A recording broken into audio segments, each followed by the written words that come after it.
Let's go live.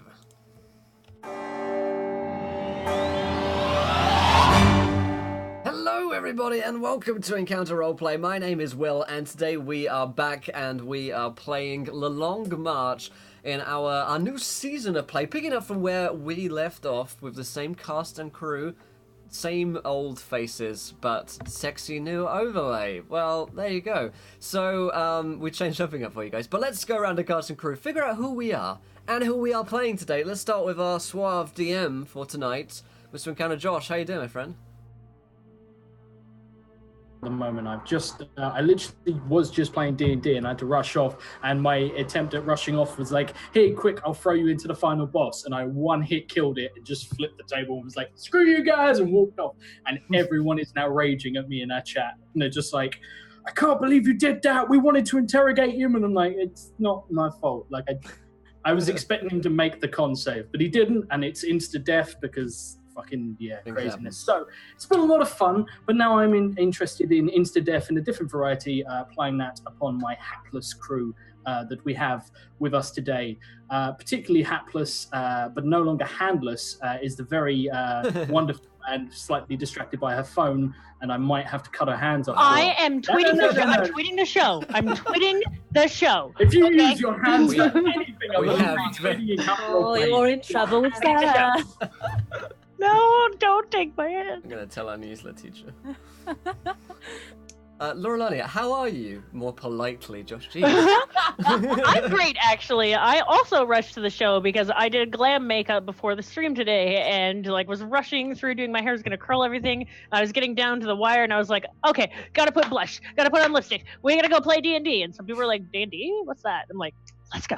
Find out. Character over here. So I have to change myself from super happy Laura Lenya makeup go everything is fabulous to I'm Zune, and you're gonna listen to what I have to say. It's good. Fantastic. We also have with us today Tall Squall. How's it going, Tall Squall? I got to unmute. I am down here in Florida watching the weather, and we will see how my week turns out. But until then, I am excited to play some more of The Long March because, new recently handed Zune, which is going to get interesting. And we have a new tiefling friend to somehow not get killed in the mix. So, oh yeah, and by the way, the big boss is living in my head, as they do. It happens. Fantastic. And of course, I should mention you can find all of our character sheets online here on the brand new, sexy, spanking new website. So check it out. You can download, read our character sheets, find out more about our characters as well. Speaking of which, we also have Aho with us today. How you doing, my friend? I'm doing well. I also would like to mention that Laura Lonnie, or Tia, is the only person I've ever met in my entire life that can be on a computer and pick up her phone to start using it and tweet. So... amazing. I'm doing well. Selfies, okay? Selfies are important. I'm doing extremely well. I'm excited to play today. Aureus has successfully used his new Staff of the Woodlands to awaken an Ent. And how the Ent's going to regard the party, I don't know. We'll find out, because Ents are pretty, to my knowledge, pretty religiously attached to Sylvanus as well. So how he's going to adjust to a half undead wizard with an undead hand now, I don't know. We'll see. Fantastic. Last but not least, newly rejoined back into our friendship group is Louise. How you doing, Louise? I am doing fab. I am here, ready to reclaim my title as back part of this group.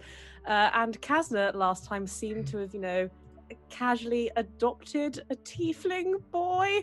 So it's going well. Things are good.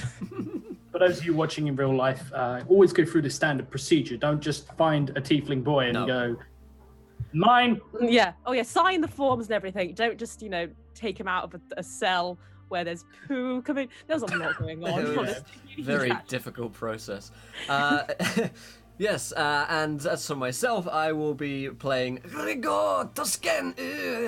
who is the dwarf fighter warlock of our group. And Weakest that you've ever given on this show. Just saying. Do it again. There you go. Yeah. He's back today. He is probably the angriest member of the group, and he doesn't have feelings. Don't worry. He is now under the effects of a wild magic surge, and at any lie that he tells, he has to shout it out loud to everyone in the vicinity. So that will definitely come in handy for our next couple of stealth checks, I'm sure. I'm not worried at all. Of course, to interact with today's show, you can follow, retweet, and of course subscribe. You can find the follow thingy here. When we hit 20 followers, you guys get to decide something which happens in our game. Could be a good thing. Most likely it's a gigantic shit demon, as it was a few weeks ago. Also, here is a tweet for you guys. 20 retweets will allow you guys to go on your phones to retweet that. But apparently that's very strict rules from everyone else. You have to use your phone. No computers in this. We don't abide by computers. Nope. Yeah, and of course you can donate to affect the game as well. You can give players nat 1s, nat 20s, or gigantic evil hands. So to remind us of what happened last time on the show is Mr. Encounter Josh. Josh, take it away. Where? Take it away where? To the void, probably. The void. Okay. So yeah, you guys you guys found yourself last week doing some stuff. You no tablets are not allowed, just so you know. Yeah, you guys found yourself basically trying to figure out what had happened to each other as Louise was absent in Cornwall, and we abused Louise. That's pretty much all I remember from that episode, was just the hate, and it was so good. But yeah, you guys did several things. You guys were acclimatizing to your new fame, having made yourself 10,000 gold pieces, and also managing to have found yourself you've got some magical items that you've got out of it. You've got the love of the people, and a new coven of Sylvanus, as Ero magnificently had Aureus sort of do all this amazing stuff, did this huge ritual, and then summoned a fucking Ent, and everyone was like, yeah, I worship that. Yeah, you rolled some solid rolls. So these people are sort of converted. They are ascended. And yeah, the party got down to some bits and pieces, and was trying to figure out what was going on with them, where they were going to go from there. And the last thing we saw was Laurelania Zune goes down to the stable and is given a hand with something. It's funny because hands. Yeah, I know. It's kind of a gift joke, really. That one was really handed to me. And you guys find... Oh. You're cut off from the head jokes, okay? Oh, Get Come on, it? guys, we have a long march to go on. Like, am I under arrest? We're not even gonna play the game Can I anymore. go back to Cornwall? Can I go Back to the void with me. Back to the Am I void. allowed to leave again? From now on, like, the banishment spell in this game will just banish you to Cornwall. That's where it leads to. Yeah. It's no plane of existence. It's hell itself. You think the abyss is bad. Much love to anyone watching in Cornwall right now. So yeah, you guys find yourself sort of separated and mostly chillaxing and maxing all cool. But our dearly beloved wizard friend, the Drow Zoom, finds herself in a stable with a crippled looking wanderer, a man who is standing there with a cart full of oddities, strange trinkets. You see there are weird little boxes that almost look like jewelry boxes or music boxes and stuff like that, and a few other bits and pieces. And yeah, he sort of gives you, places this stump of a hand against your stump of an arm, and he clasps his hand over the gap between the two, and you feel something horrible as something reaches out and latches onto you. And you watch as tendrils begin to writhe underneath your skin, up your arm, and you begin to scream as you failed your con save, and this hurts like fuck as it reaches out and it goes for sort of when you have your hand cut off, Fun fact, guys, all the tendons and stuff, they are elasticated, so they fire back up into your arm. So these tendons from this hand reach out and drag them back, forming connections, and your hand sort of spasms repeatedly. You watch as the fingers straight up bend in the wrong direction. You hear bones splintering in the knuckles, and finally, just great. Finally, it clenches into a fist, and you have a hand. Does the pain eventually subside, or does it stay at that screaming level of pain? It slowly begins to subside. However, I will tell you right now, you are never going to be comfortable with this. This is never going to be, it's going to be like, it's going to be like there has been prolonged tissue damage, and as if the necrosis has sort of set in. So yeah, this is uncomfortable as hell, but you do have a hand once again, and yeah, that is good. I think I'm pretty sure. It won't matter, because soon I will join the realm of undeath, and my body will decay, and I will be a lich. And this hand and every part of my body will mean nothing. For now, I can cast. All things going through Zune's hand as she looks at it, looks to the strange man, looks to Morty to make sure he's not freaking out, and I hold up my other stubbed hand at him to make sure that he calms down. Morty just stares blankly from beneath the skin that he wears that is not hers. Not his, sorry.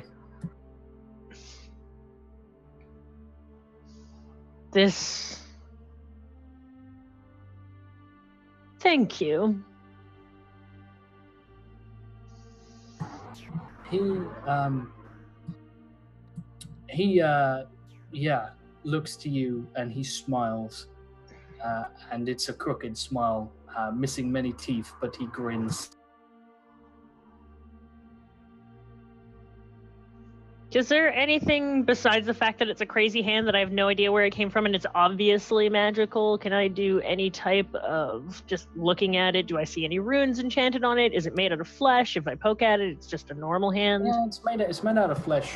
You would know decaying flesh. You'd be well aware of what that is. And you are very much aware that it's been dead for some time, whatever this is. It's starting to decay, but something seems to have preserved it, as if it's been tended to lovingly, as if it's been oiled and stuff. But I mean, that makes it difficult. This thing could be maybe 5 weeks old. It could be 5,000 years old. You have no idea. It's been mummified. That won't matter in the long run. What do I owe you?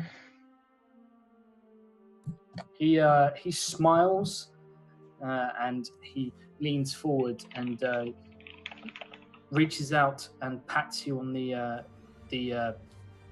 shoulder and says, "You will reward me in time. You needn't worry." All right. I'm going to pretend that this didn't happen between you and I, lest you have other vagabonds come outside and start begging you for miraculous cures. I assume you don't have a whole bunch of these hands just lying around. He shakes his head. I nod at him. I give him a bow, which my character, of course, would never do to anyone that isn't Drow or her sister. So for her, it's a great sign of respect, but I guess for the normal person, it would just be a regular show. And I turn and I head inside, unless he goes to stop me at all or say anything to me. Roll me a perception check real quick. I was just about to grab my D20 and roll it IRL here. Whoops. I click on my character sheet. Perception. Is a 20 okay? On a 20, you actually watch as, just as you go to leave, you sort of turn to the corner and you steal a glance back and you see the man suddenly shake violently and looks around, confused, looks at the wagon and begins to take his robes off and leaves them lying on a heap and sort of stumbles out into the street looking around, and he just aimlessly walks off in a direction, muttering to himself. And he leaves the cart full of goodies just right there? Mhm. Oh, yeah, that's mine now. The most evil laugh. There's no stable boy anymore. Crap, I don't want to leave the cart unless someone else gets it. How much shit can I carry? What can I find? What's mine now? We will get to that in a sec. I'll make you make Okay. some rolls. But meanwhile, we're going to cut inside. Real quick, I am going to vanish for a split second because there is background noise and I need to do away with that. And you guys, Louise, you find yourself in a conversation with your dear friend Gregor, who you have been parted with from a long time. And you know what? It's you notice there's no one else around, really, that's paying attention. There's loads of people in here, but it's just the two of you sat at a table. Hey! Looks like we just sat at a table. It does indeed look that way. How odd. What a strange coincidence we both find ourselves here at this table at this time. That is very strange. That's very odd. That's weird, actually. It is quite, isn't it? So what you been up to? You You guys are so smooth. Just, man, it's like watching it is just the smoothest, coolest thing I've ever seen. I can't believe y'all came up with that to completely cover over our DM needing to have a moment. Well, it's in It's character. so great. It's I top really notch. I mean, you just can't, get that kind of role play. Please tell me anywhere, somebody only clip here. that shit. Please We tell me are somebody fucking professionals. clip that. It's in character Holy because fuck. Gregor is the most awkward man as well when it comes to like just talking to people and not being completely vulgar and swearing. So you know, you come here often. Gregor. Just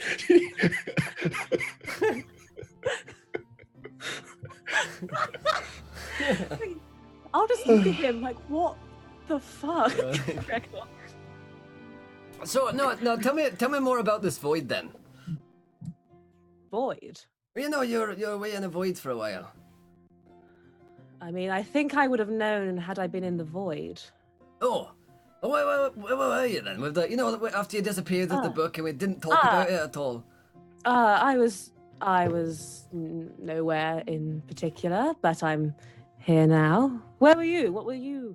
I saw there was a fight, some crowd. Hardly what I came to expect from our merry little band. No, there was a giant shit demon, and it was really funny. You would have loved it. There was this big pile of shit, and then inside of it, there was this demon that came out of the pile of shit, and then we killed the demon that came out of the pile of shit, and then everyone cheered us, basically. So that's pretty good, really. Oh, very good. I don't suppose in any of these you saw, well, an elf by any chance? Just no particular reason. You've been all why. kinds of weird recently, Kazna. Asking about whether or not I like tieflings, about elves. What's going on with you? There's just somebody that I need to find. You could say this somebody is the reason I wasn't here. I don't want to go into it, if that's all right, but I want to find them. Will, Well, can you make me an insight check? Sure, yeah. Good idea. Insights +1. 6. Okay. On a 6, there is a chance that Kazna has a boyfriend. Guy, she's been asking about all these different men. She, and then she's just openly said, well, he was the reason I wasn't around for a bit. It's coming between the two of you. This whole time, Orius is on the floor, still sick. While you guys just having this conversation, he overhears something about the void, and he's kind of crawling on his hands and knees, and he puts a hand on the table, pull himself up. You've been to the void. I have not been to the void. I will forgive your misunderstanding. You seem to be a bit out of sorts today, Aureus, but no, I was not at the void. I doubt I'd be here had I been. So you were visiting your friend, something, this elf guy. I wouldn't say friend, Gregor. Oh right, so Gotcha. Oh, I can feel his little dwarven heart racing. Oh, that's great. Is Orius able to tell that that what's going on? Is Orius able to tell Gregor's intentions? Roll me an insight check, and this is going to be a disadvantage because Orius has not a fucking clue what human react. 19! Holy shit! Orius helps you. Orius knows. Orius is over. So Orius, what you detect is that it appears the dwarf wishes to mate with the drow. God. Oh, my stomach. Oh, dwarf, come here. Let me give you some assistance. What Oh my God! Worst wingman ever is about to step in. And he's gonna come over. He's gonna raise his eyebrows like this at he's gonna raise his eyebrows and shake his shoulders and pat Gregor on the shoulder and give him some guidance. And he's gonna get sick again and fall back to the floor. Trust Orius, master of wood. You know what I mean? Despite what those may think about me, I've done this before. I've studied mating. I've done this once before. I don't know what what the hell is wrong with you? What is going on? Orius, can you make me a perception check while all this goes on? Sure. I don't know what he's talking about. I don't know what he's talking about. Are you sure? You Yes. seem unsure. No, I am not unsure. I'm not unsure. While all this craziness is unfurling, on a 23, Arrow, Orius overhears someone. You mentioned going to the void, and one of the guys sat sort of at the table near you. Just mutters under his breath to his mate, "Fucking void monks," and goes back to what he's doing. Oh, Orius actually hasn't revealed to the party that he's actually been to the void and met the void, the entity which names itself the void.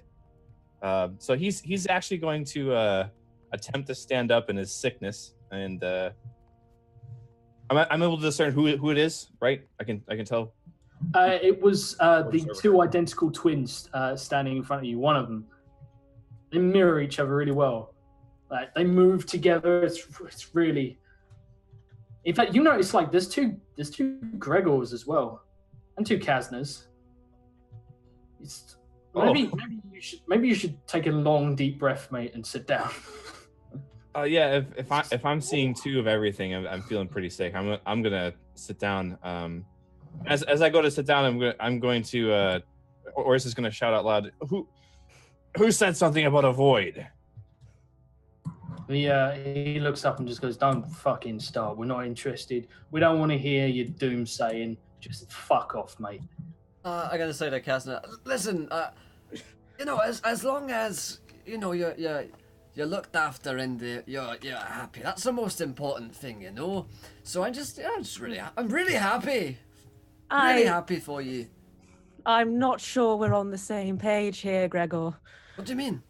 I mean, I most certainly am not happy about the situation. What does he do? What's wrong with him?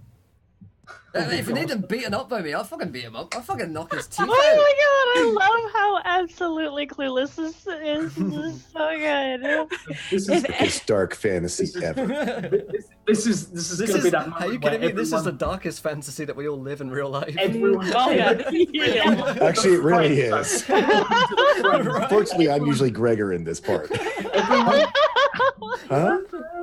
I quit. I'm waiting for the fight to break out, like a big. You need me to hit someone?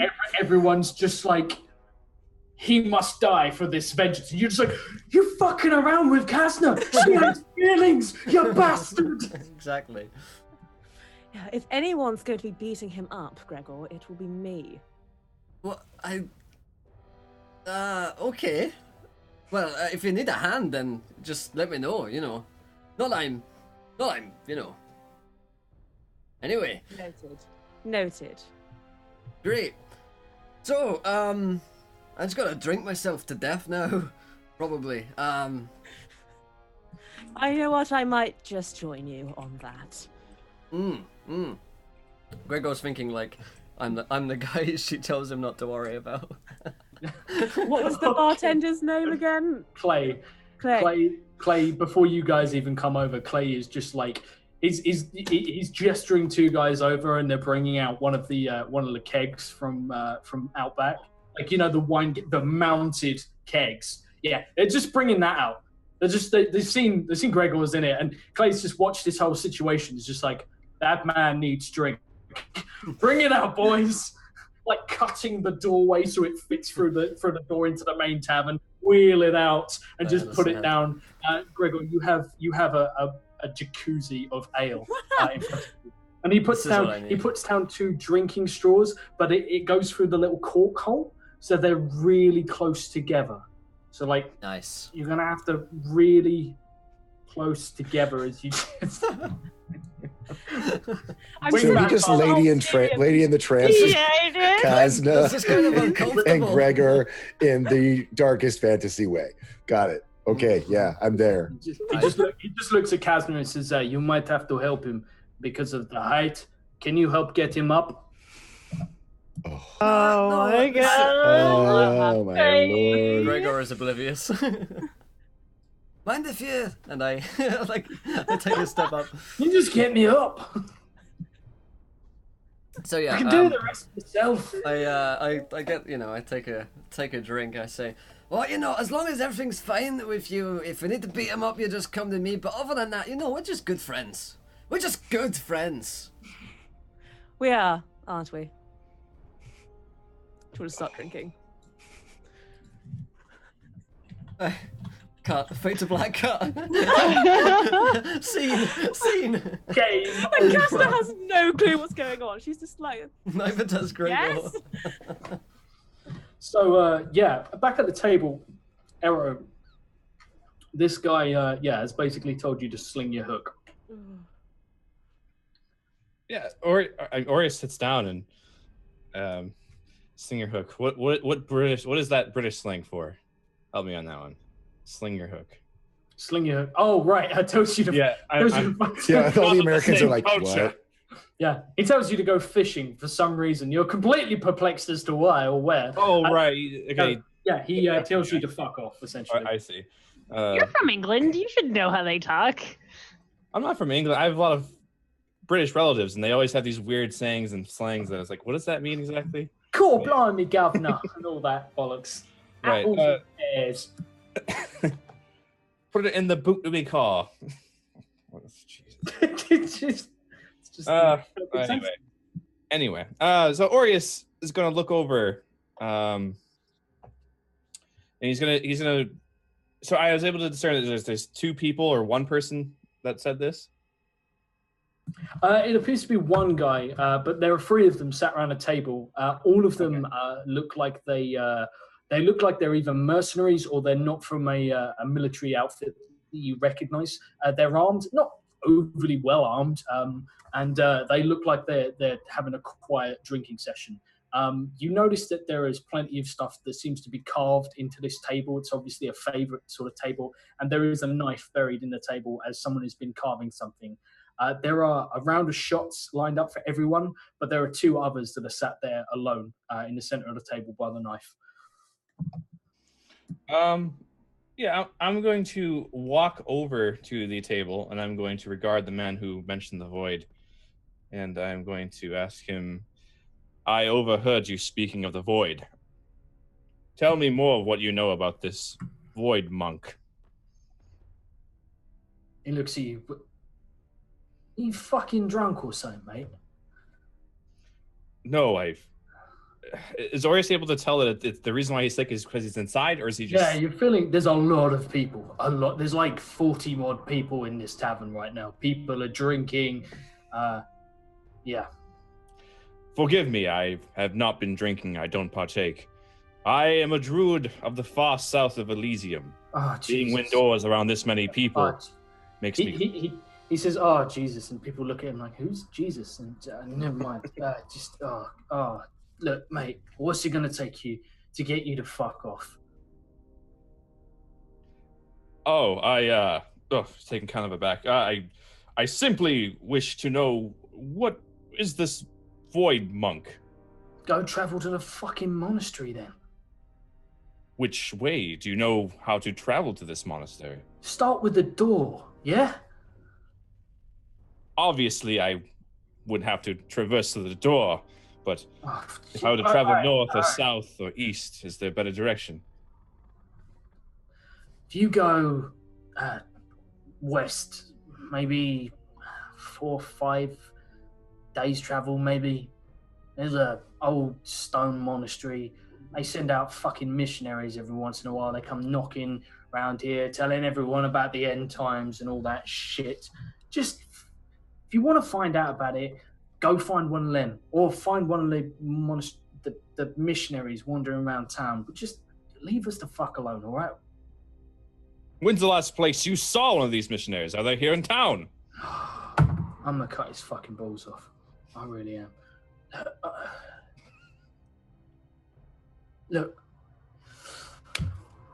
last time we saw one, they were walking through one of those, the tent districts, just outside, sort of to the north-ish.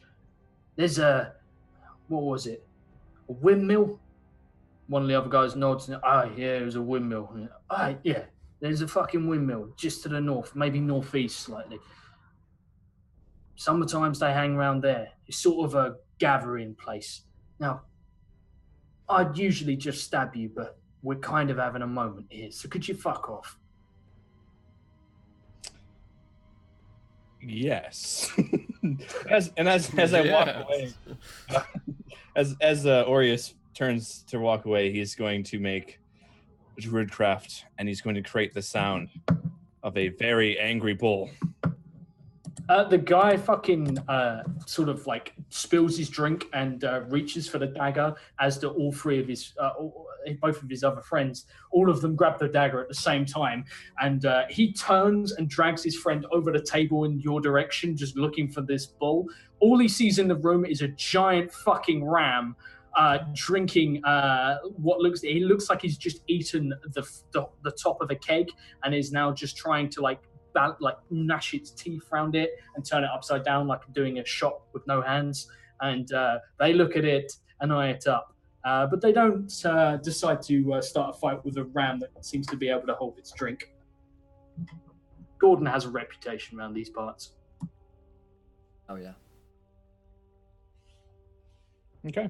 Yeah. Never mind the level 10 fighter. Don't fuck with Gordon. Never fuck with Gordon.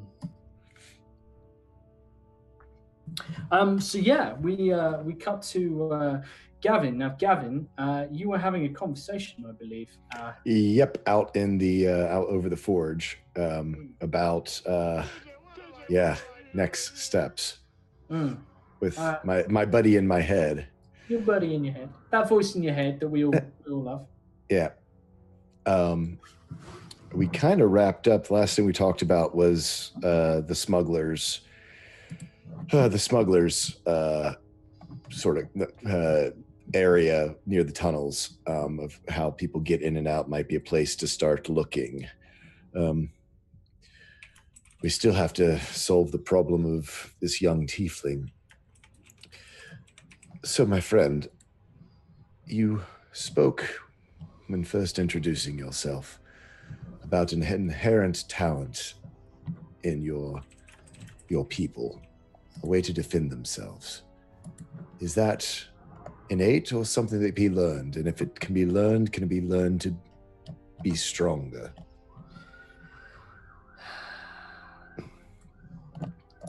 There's a pause, and he says, it's not a case of trying to do it, it's a case of trying not to.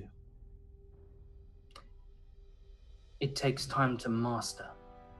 Otherwise, whenever our strength builds, the anger that's inside us, the demon blood that flows in our veins, it retaliates on our behalf. I see. But obviously, some of you have learned to control it. It seems as our young friend has. He was in fairly dire straits, it seems, and Those around him were alive. From what I recall of the war, many a good soldier was felled by the retaliation of the blood. It is something that manifests small at first. Sometimes it is as simple as a stern hand will come away stinging more than it usually would, leaving blisters on the skin. Other times it is more ferocious. It generally depends on how much one has endured, which is troubling. We don't know exactly what he's been through. It is true.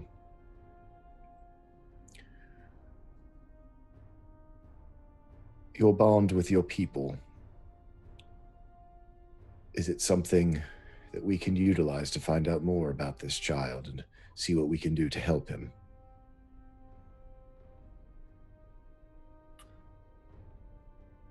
There's a pause and you feel like an uncertainty wash over your head, but it isn't yours.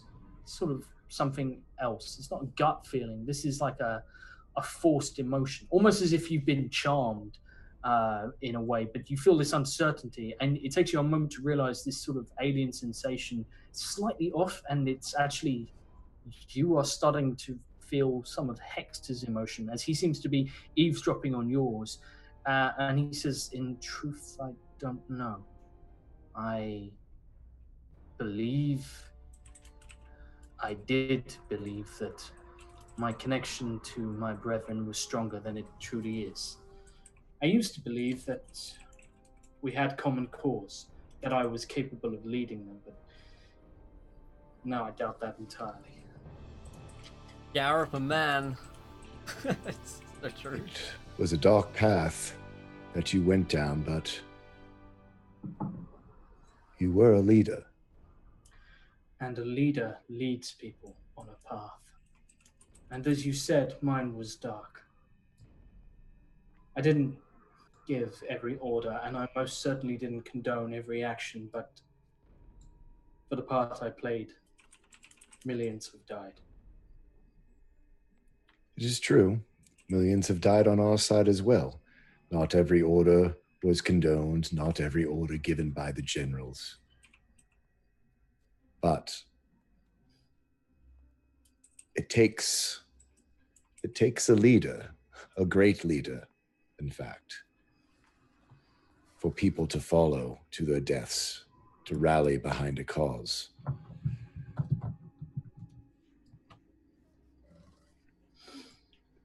Terrible things were done by both sides. Both sides are to blame.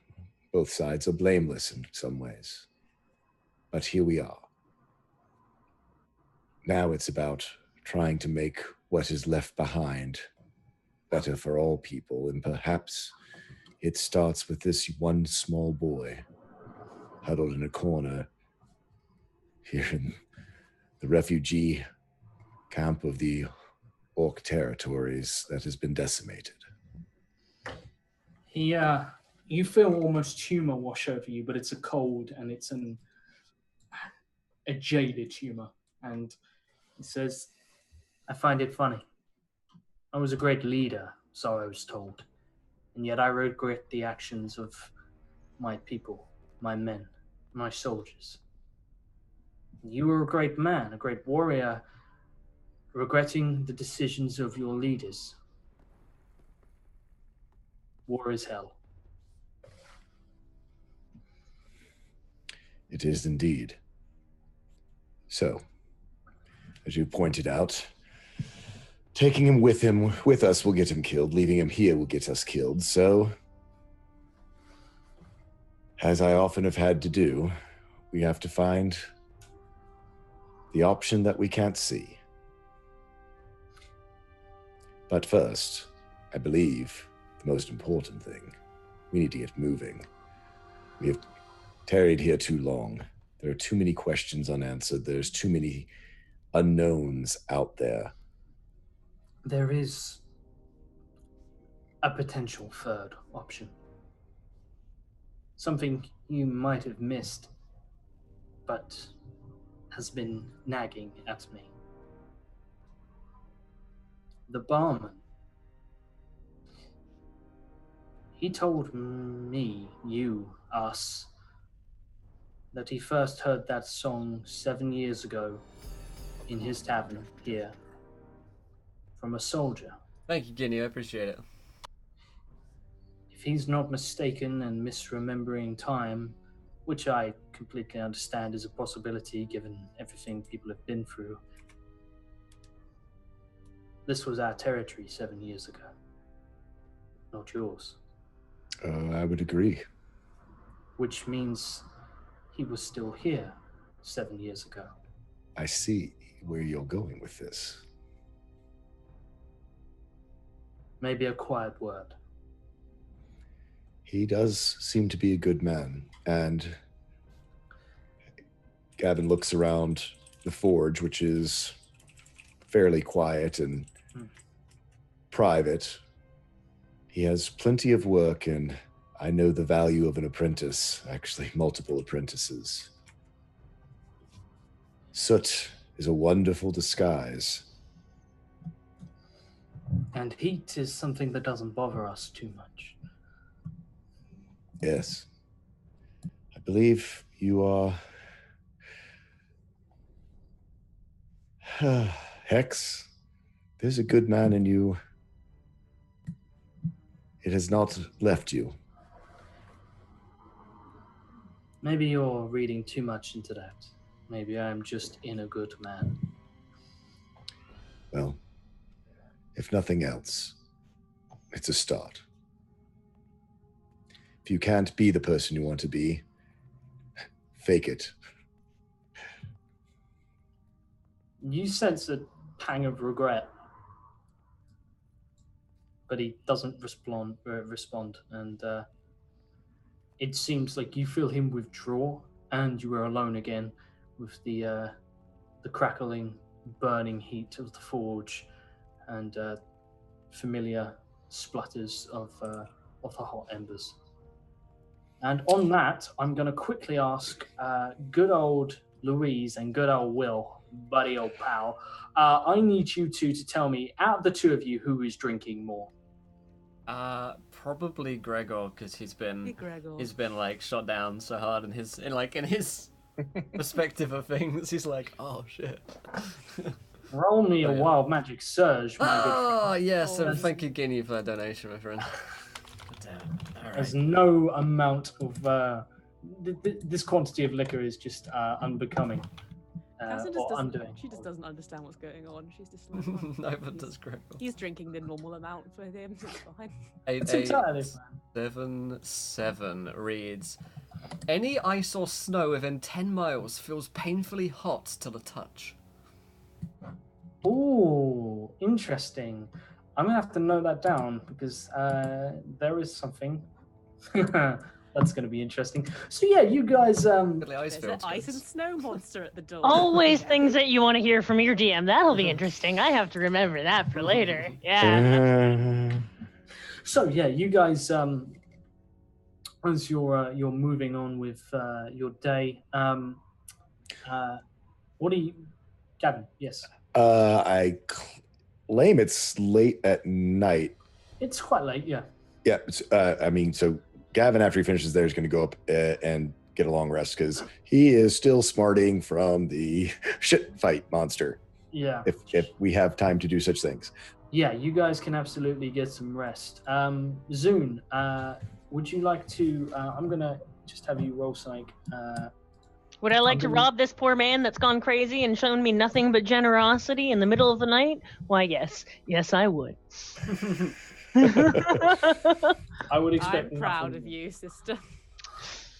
Just doing my job. So I'm going to need you to roll me 5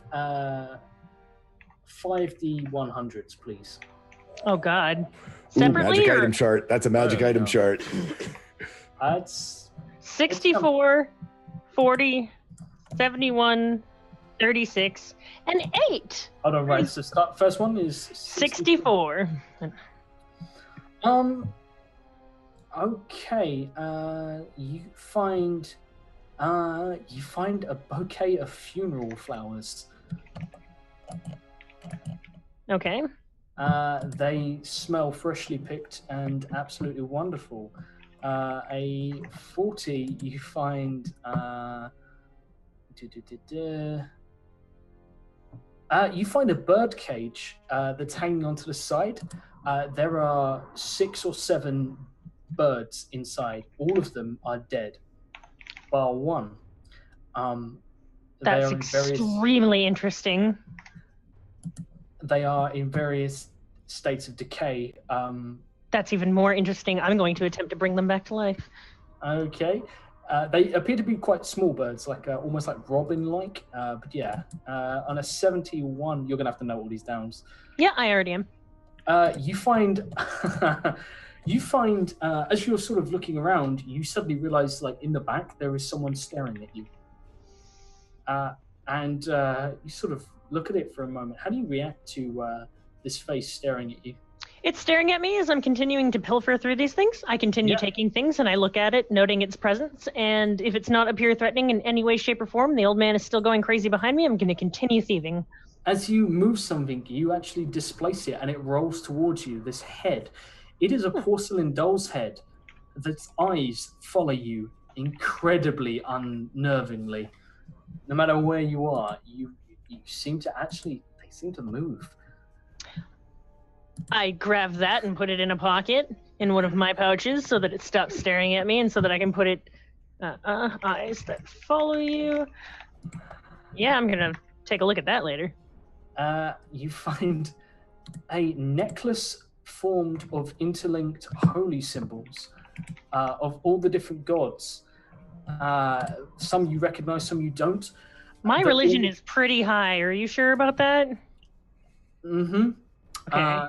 The reason you don't recognize some of them is because all of them have been defaced and deformed in sort of sacrilegious fashions. And finally, what was your last roll? 8. Okay.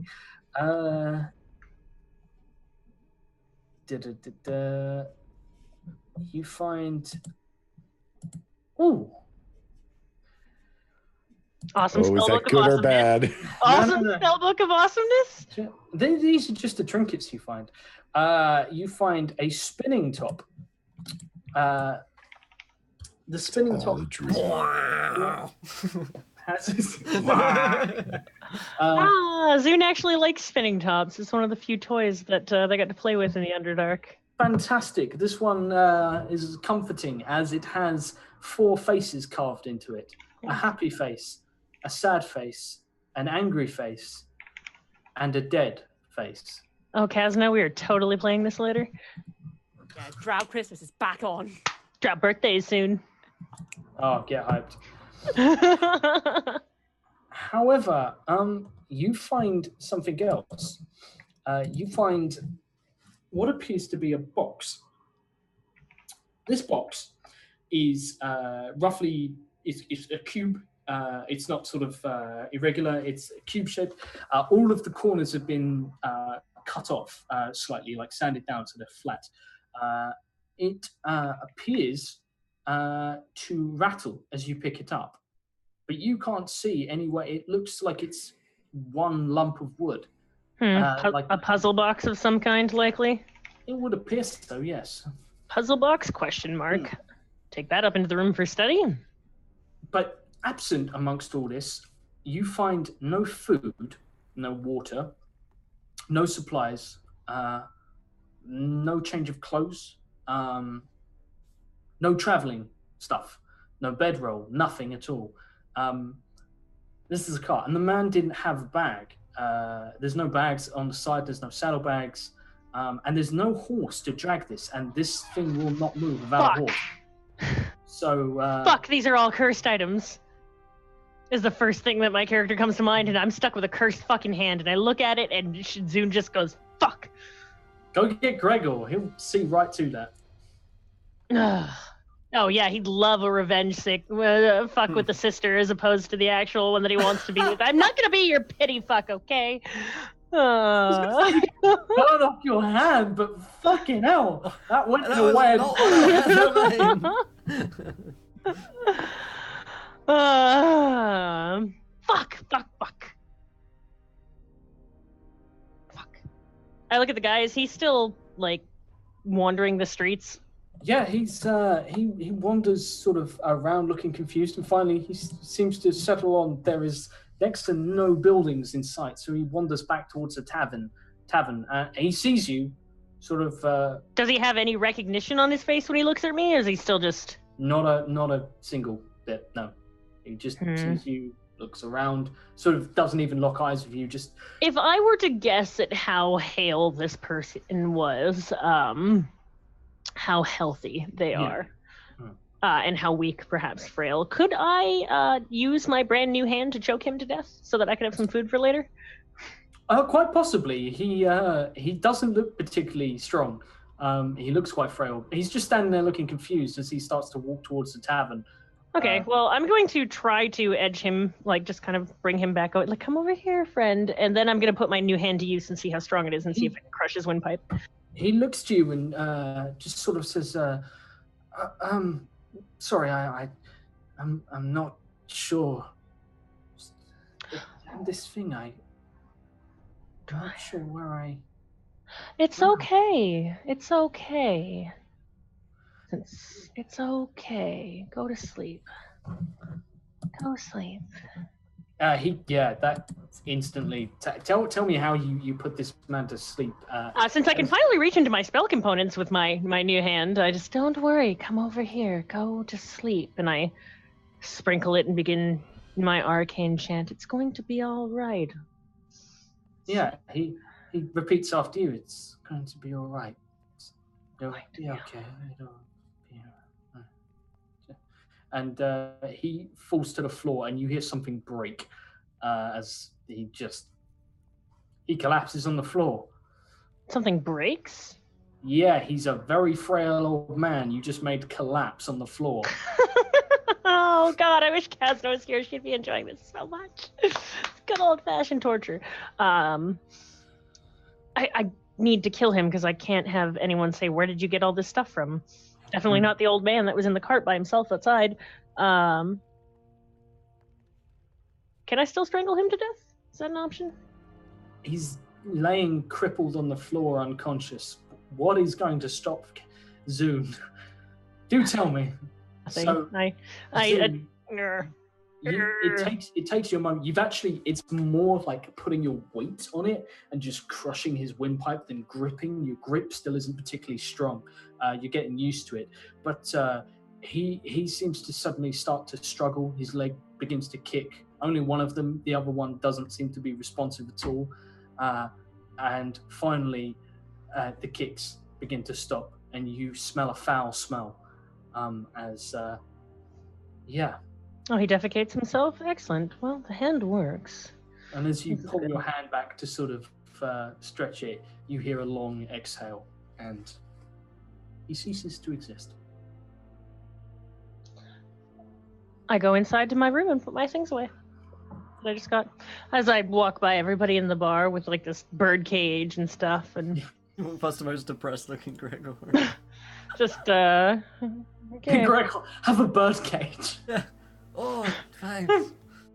No, you Well, there walk were in- funeral flowers. Somebody had to die, otherwise they're not funeral flowers. I mean, Do you leave him with the funeral flowers? oh fuck no, I'm taking them. Those Okay. could be useful spell components. Fuck this That's true. motherfucker. That's true. So yeah, you leave him lying on the floor next to his cart in the stable, and you head inside with. I don't need him talking to Gavin saying, "Hey, by the way, I gave her an undead hand that might be evil, and you're gonna want to take away from her," because that's all Gavin does is take away anything that's fun. That's all he does. Big fun You killer. better keep him away dad- from that the dad of the spin top. group. I mean, he is the most dad. Yeah, so you head inside and begin to deck out your fucking room. It's pretty awesome. Gregor and Kazna, give me con saves as you guys get shit faced. I can cast spells. I just cast a spell. Look at me now. I just cast a spell. Sorry, I'm done. I rolled a 9. Kazna, the night is officially over when Gregor has managed to rip the lid off this keg, and you guys are sort of having to lean in to drink this, and finally Gregor falls headfirst in and is now wedged upside down and is drowning in the ale, and you have to kick it over, and Gregor falls asleep in the keg.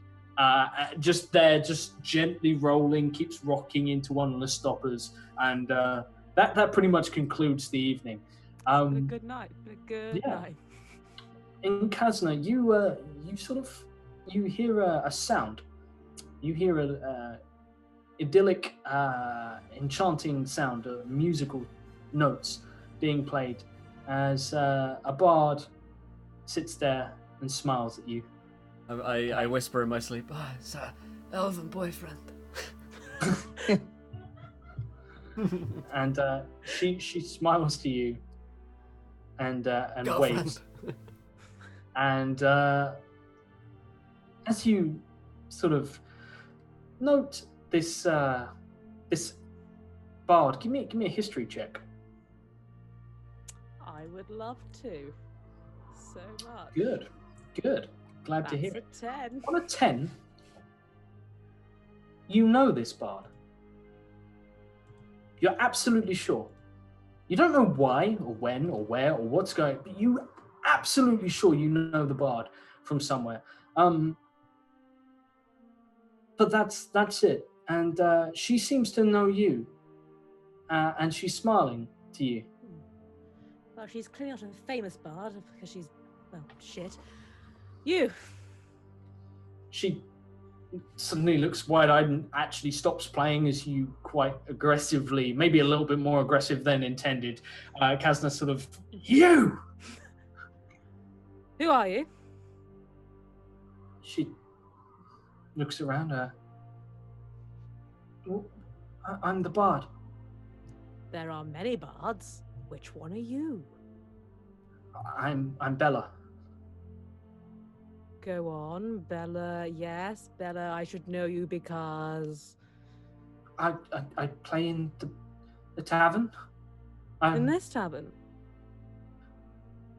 She looks confused, as if she's not quite sure if pointing out the obvious will incur the wrath of Kazna.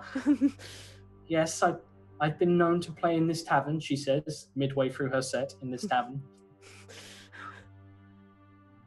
And you happen to be waving and smiling at me as if we were close friends because... Well, you were here before? Many people have been here before. I'm sure this man in the corner has been here before. I'm sure that woman at the bar has also been here before. I've been here before. He's been here before. She should probably leave. She fucking leaves. She's just like, okay, fucking hell. She has walked into that tavern. There's that one tavern on your drinking in your pub crawl that is you just like, oh, I should have come in here. Bad juju. Yeah, so she looks quite afraid now and says, I didn't mean to offend you in any way. I just, maybe I was mistaken. Maybe it was somebody else. Somebody else that did what?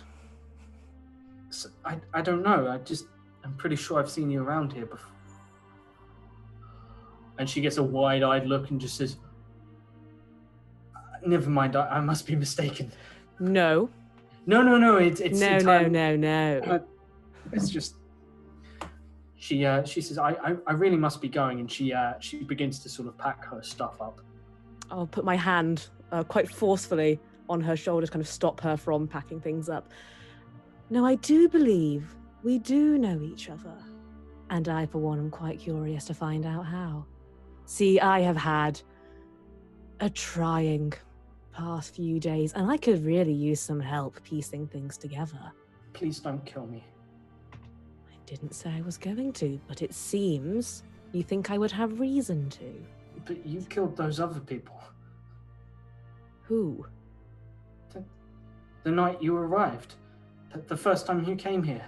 There was a fight and they told you to leave and you brought one of their heads back in when they threw you out. And?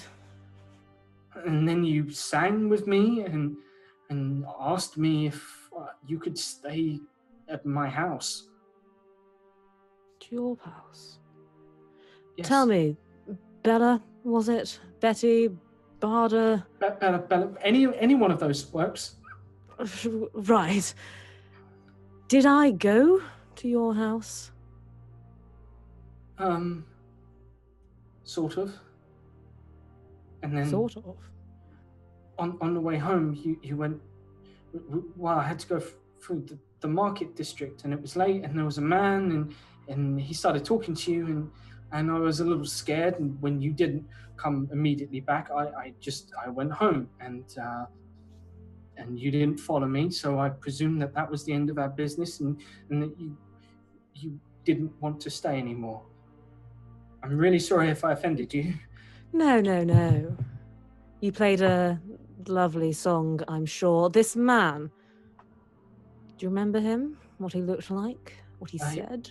He was old, and he was crippled, and he didn't have many teeth, and he wore a robe of some sort and had a cart, and he said there was some powders that you must see.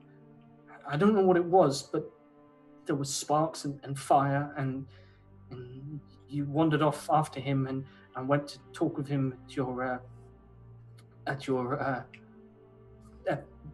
wagon, and well, you didn't come back for quite a while, so I assumed that you wandered off, and well, it was getting late, so I had to get home.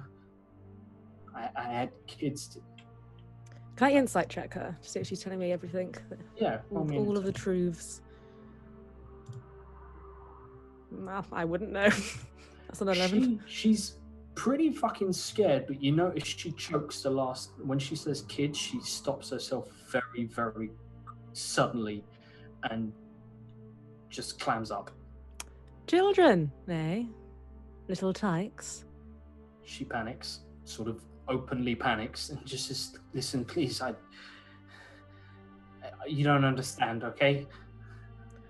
I don't know what there is to understand. If you're not giving me the whole truth, how can I possibly understand? Betty. Roll me an intimidation check, because she's pretty fucking terrified right now. I would love to. That's a 4. She shakes her head and just says, no, you don't understand. I've said too much already, and I can't. I have to go right now. And she tries to sort of pull away from you. Step in front of her. No, we are not concluded our business here. One of the guys in the bar stands up and just sort of looks over to Bella, and she doesn't make eye contact with him, but you hear from behind you someone shout out, is he giving you trouble? She giving you trouble? Fuck me, that's a woman. Jesus. Why, yes, she is giving me trouble. And I would love it if you could just butt out for a moment, if that's okay, sir. She looks panicked and just says, help? Can I be back downstairs by the time this is happening? By any chance?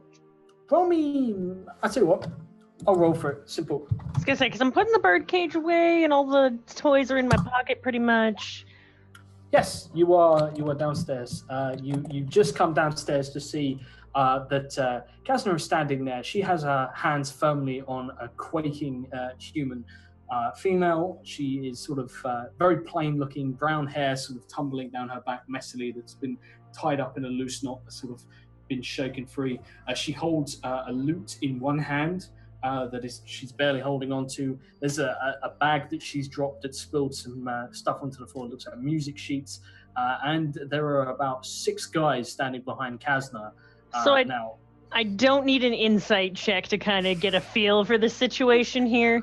I'm gonna say you travel with your sister. You know what a bar fight looks like. Now, dearest sister, I say as I'm descending down the stairs, you must remember that we don't handle things the way that we handle them back home. Look, you're scaring the poor little girl half to death, and we're the undying heroes. What kind of reputation are you going to give us?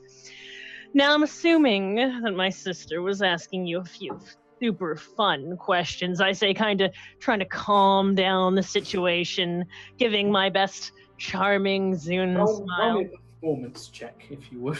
Uh-huh. Try and speak to the masses. And No.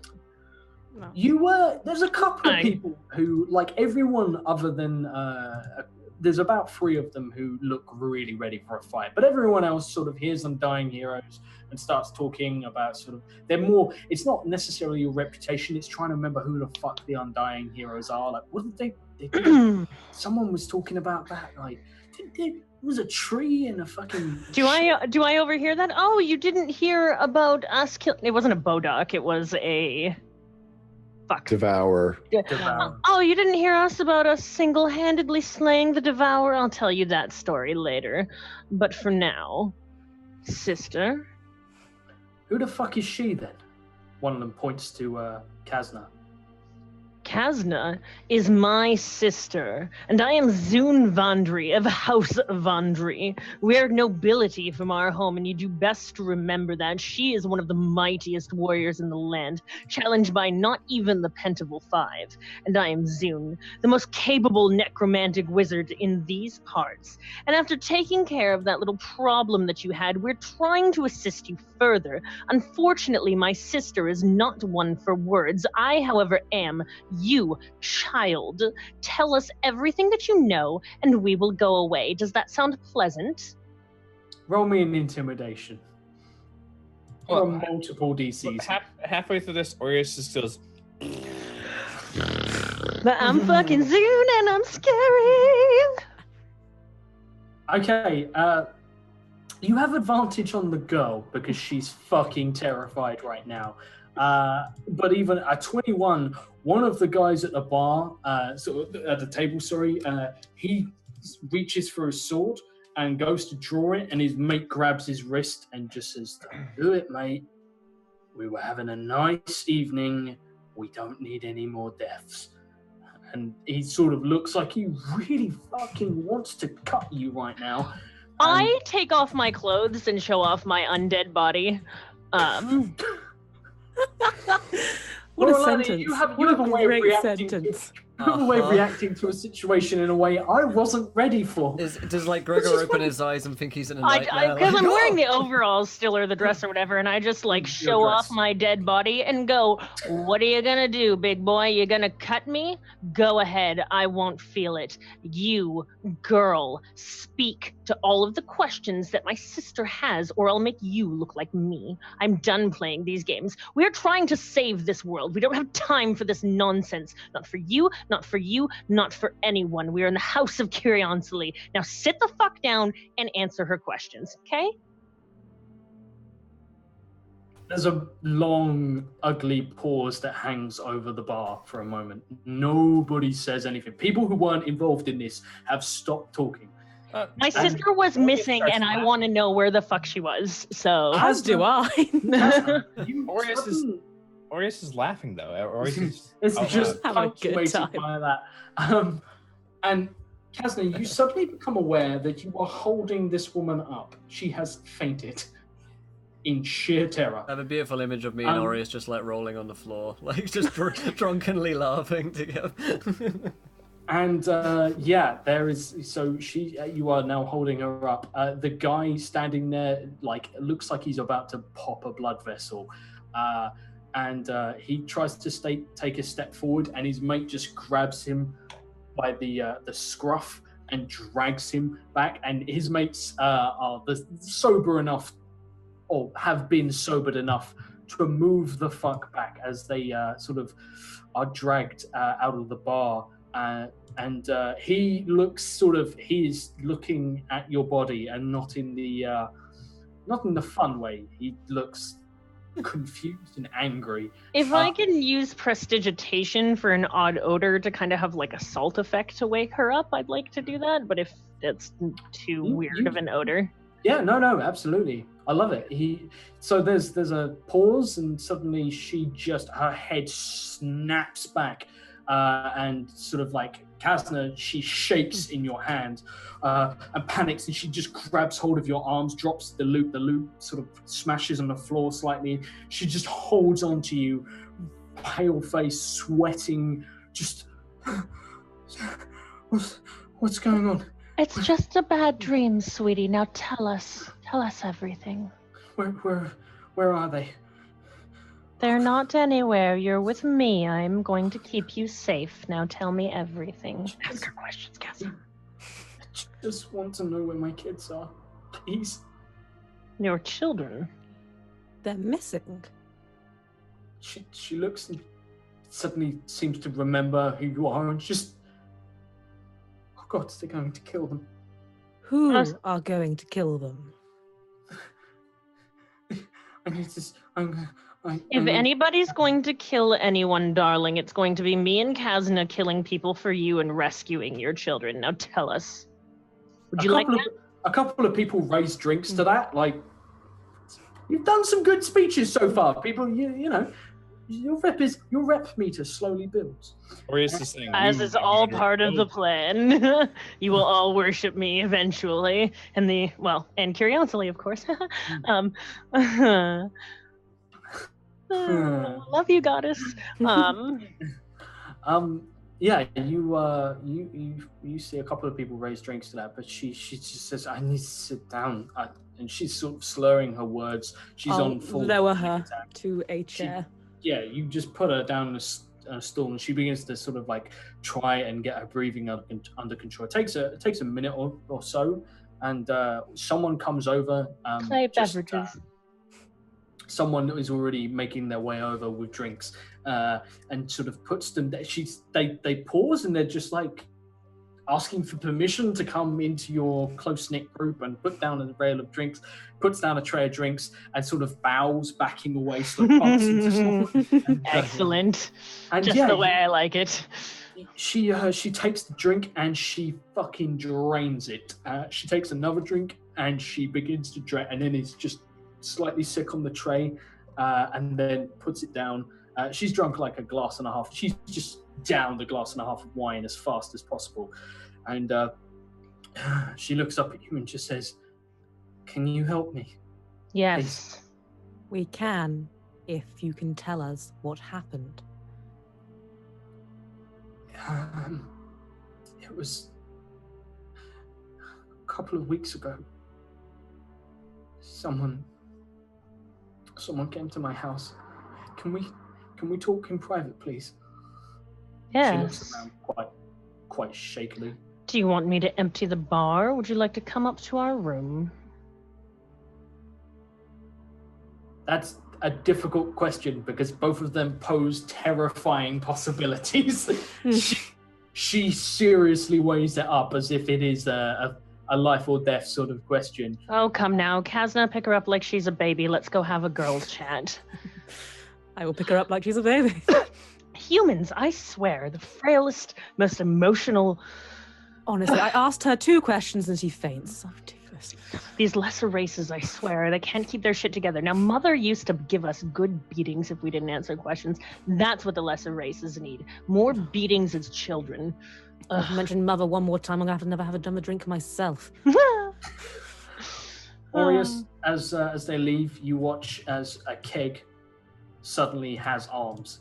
As Gregor stretches in his sleep and punches his arms out. And his head pops out the bottom of the keg, and Gregor now has a keg suit.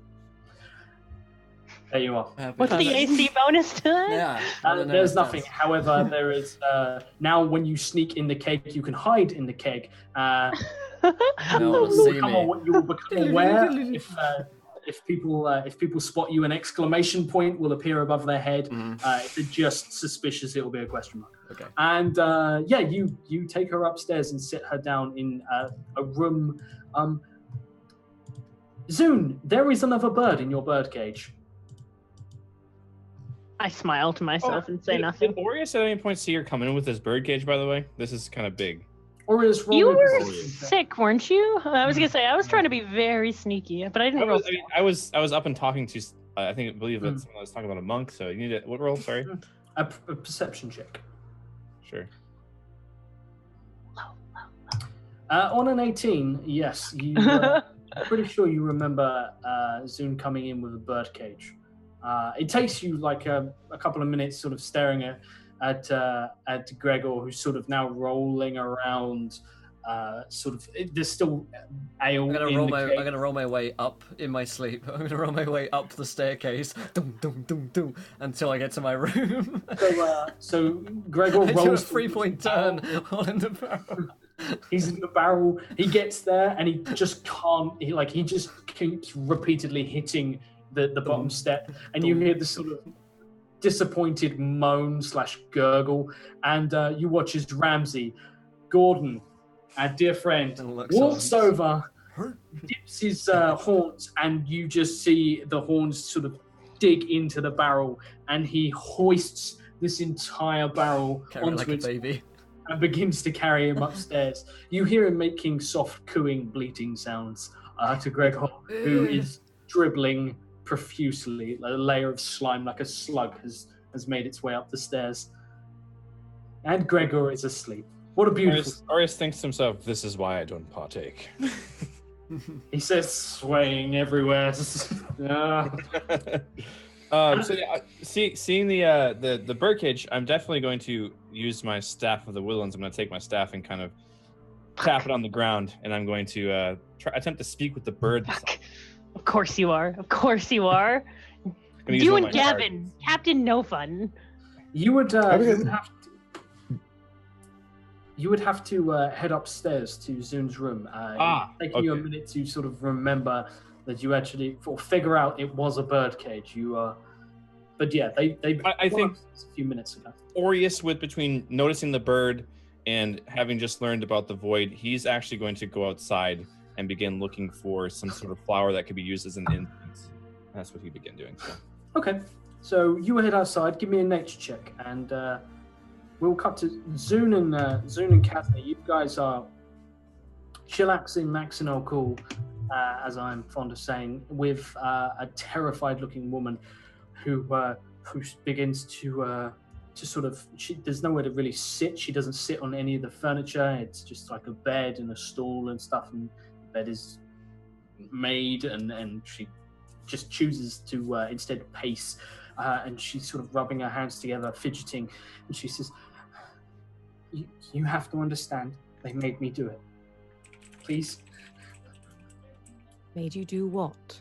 You're muted. You are muted. Yes. There's no one here in this room that is going to judge you. I assure you that Kazna and I are more than determined to get your children back at any cost. Agreed. Roll me a deception check.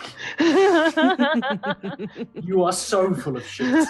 We just care about the common people. Determined to get your children back, okay? She just looks to you with hope, and she just breaks down in tears, and there's a good few moments of sort of like her trying to get... I use drow sign language at Kazna. Fucking emotional windbags. Humans are the worst. I may kill her. I want to go home. And she finally composes herself, and she looks up and says, it all started maybe 3 weeks ago.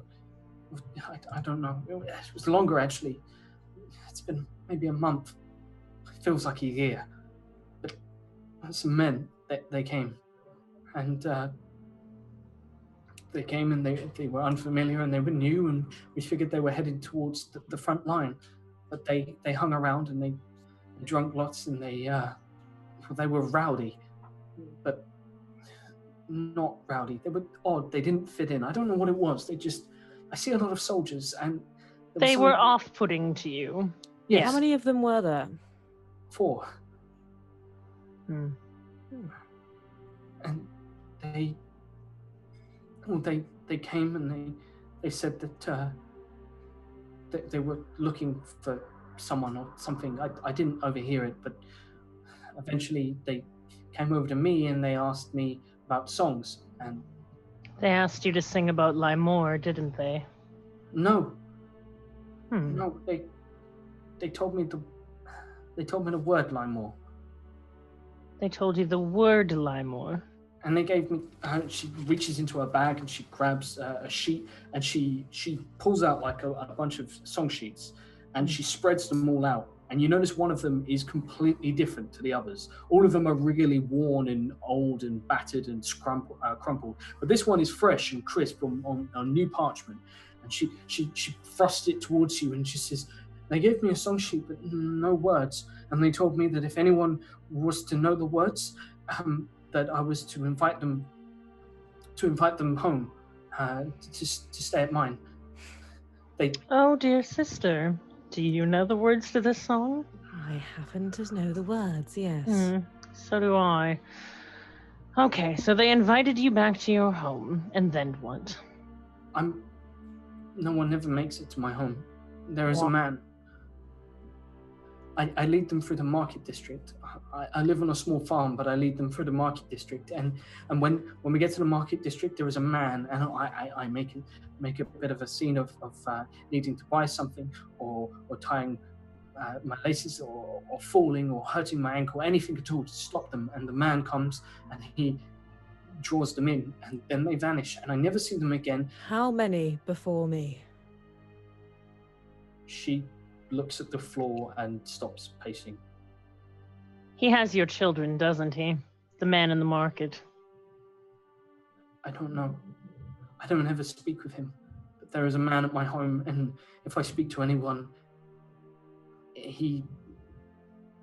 I don't know where my children are. We're going to get them back, and we're going to be going to your home first thing in the morning. Our human friend needs rest, and so does Aureus. We won't be able to take them tonight. They need to sleep and refresh themselves. She looks panicked and says, "I have to go home." Tonight? You have to go home? If I don't come home, they'll know something is wrong. And I won't say anything, I promise. You're good people. Everyone knows the work you've done. Yes, but that's the problem. They know that you've talked with us, and they know that I am the most intelligent person in this town. They'll know that you'll have come to me for aid. I guess we're going to have to wake up Gavin and Aureus and go now. I'm sure they won't mind the expedition. We have, after all, been in this pub for some time now. I'm going to go and get Gavin right now, and Aureus. Keep this one here. Don't let her go anywhere. What about Gregor? He's a dwarf. He can sober the fuck up. Yeah, I like to think at this point, Gregor's like, he's like up and about. He's like, "Oh, that was such a great rest." You guys haven't had a rest. This is all happening. No, he just like the roll up the stairs was all like Gregor needs to like. Gregor, you feel better, but you are still shit-faced. Yeah, a little groggy. Yeah. I go knock on Gavin's door. Gavin, you've had a short rest, and you are very. Yeah, I was gonna say short rest, not long. Correct. Yeah. Yep. Okay. I got to remember where I was. I am going to use some. I will use. Can I still use some hit dice though? Yep, you can spend hit dice on a short rest. Heroes never sleep. Yep. So Gavin comes to the door. There's been quite. I mean, I'm not sure how much sleep he was getting with a barrel of ale bouncing up the stairs. No, there is. You feel like you've just drifted off. You open the door and you see that there is Zune there knocking on the door. Zune is knocking with a hand, you will note. No, she's not. No, I don't know what you're talking about. So Gregor is currently suspended about 3-4 foot off the floor in a barrel, looking around confused. Where am I? He's looking straight down at the floor, sort of hanging there, suspended. Gordon, keeps just butting him into the door, and finally the barrel breaks as Gordon breaks down his door, and Gregor, you are almost trampled by your prize ram. Anyone who wants to spend hit die, I would recommend it. Your short rest. Any short rest benefits you get, make a note. Yeah. I wouldn't awaken you if it wasn't for the good of the world. She kind of tries not to roll her eyes dramatically. Question. Gavin, you have someone else in your room. I do. What do you do about that? I assume he's still sleeping behind the chair where I left him. He is still sleeping. I'm a big man blocking the door, so I'm assuming she's not seeing. Yeah, and trouble. Let's get to it then. Indeed.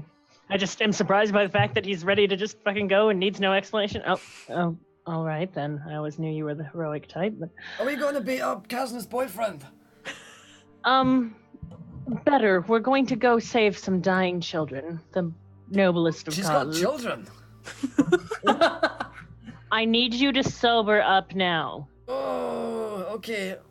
I'll try. Where are we going again? Which way? The people that stole We're going to beat up Kazna's boyfriend. Good. Good. I need you to sober up. Yep. Got it. Yep. I can do like I want to say that when he does when he thinks he's Gregor, about to beat you are her. sober. Yeah, he's like, oh, let's go. Gregor, Instantly, yes. shift. Telling Gavin we're going to rescue orphans. Telling Gregor we're going to beat All up you the had to say was boyfriend. orphans, and he was there. Aureus, we're going to save some trees. Let's go. Aureus, we're going to save nature. Everybody, come. Aureus is still outside looking for those. Oh, that's right. Yeah. Aureus, you find something that you're pretty sure is sort of like crushed, is like mint. It's got that, as it's sort of been bruised by people who have walked past and sort of scuffed it. It kicks off a bit of a scent. You could probably make an incense from it. Yeah, Aureus would attempt to make incense from that. I don't know if you would. Just give me. Do you have an alchemist kit? I don't have a medicine kit. I don't know. You know what? I'll let you improv a medicine kit. You're a man who's been out. Herbalism kit, I guess. Oh, herbalism kit. Yeah, that's great. it. Yeah, that would be exactly what I meant to say. Yeah. Would you like me to roll my herbalism kit? I would like you to roll your herbalism kit. Roll me that herbalism kit. Yeah, it's not particularly difficult. I mean, you've done this many times before. You grind it up. It's not the best. It doesn't smell fantastic, and there's not much of it. But you make a basic incense. Okay.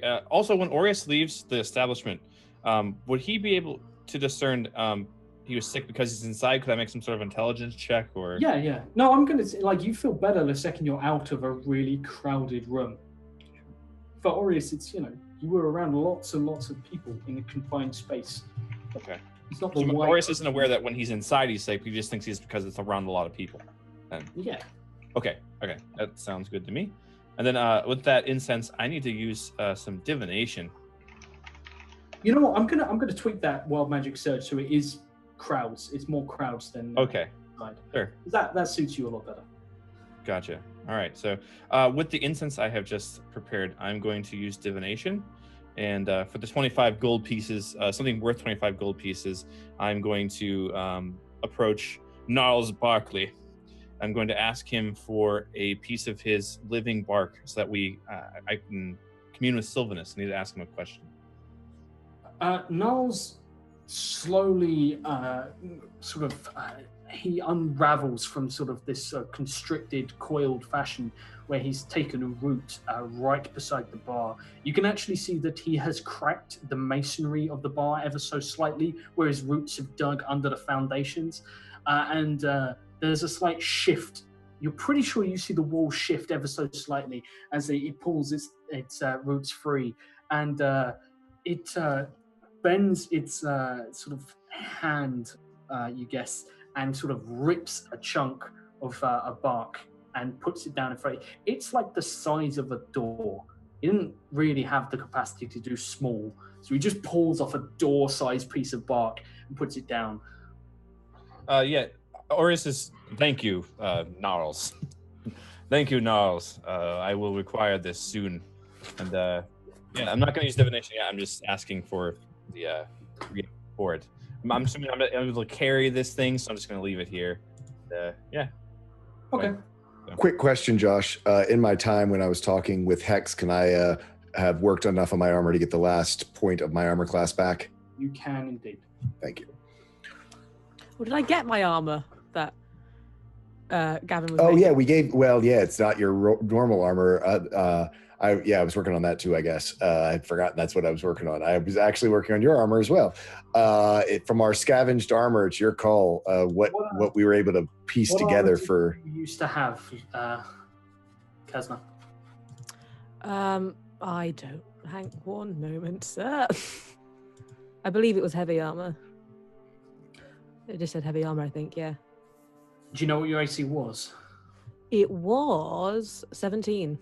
17 sounds like chain, I would imagine. That'd be Yes, chain. Yeah. chain. Yeah. So you can have made some chain sort of gutted underneath the mail that they used to wear, and sort of taken all the leather off and worked new leather over it. So yeah, you have some.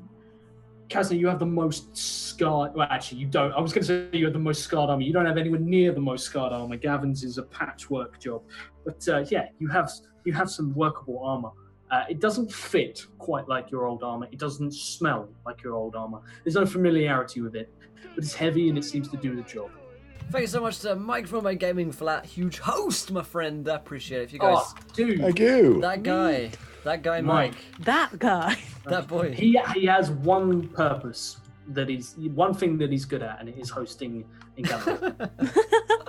Everything else he does is just dog shit. Thank you, Mike. What have you been up Hey, to? Mike, how's it going?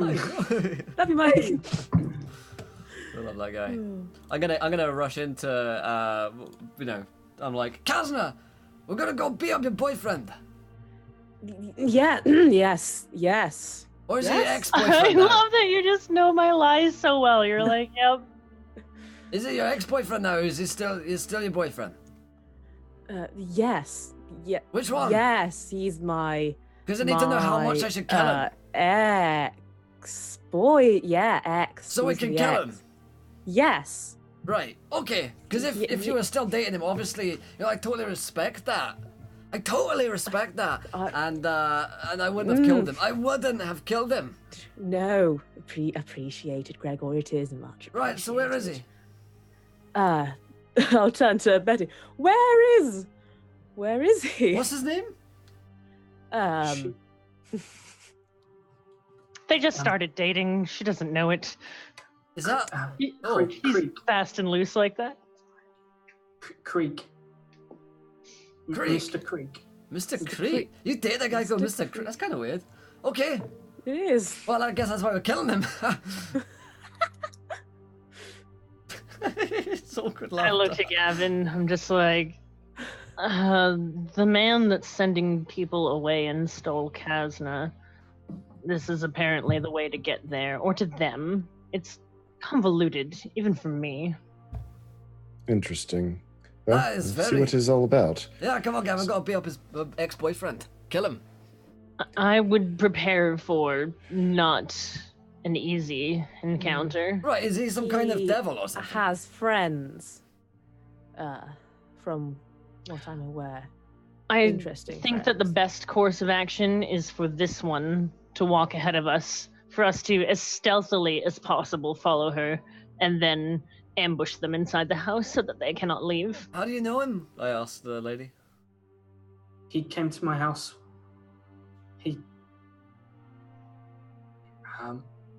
He stole her children. What? What the fuck, Kazna? We gotta kill this guy. Well, That's that's what why we're Kazna's doing. Right, I bringing see. with No, him. yeah, no, guy, you think you know a guy, eh? I So- swear, if this is not the elf, I'm going to kill more than just him. Let's go. I rush off. She looks to Gavin, who seems to have a question.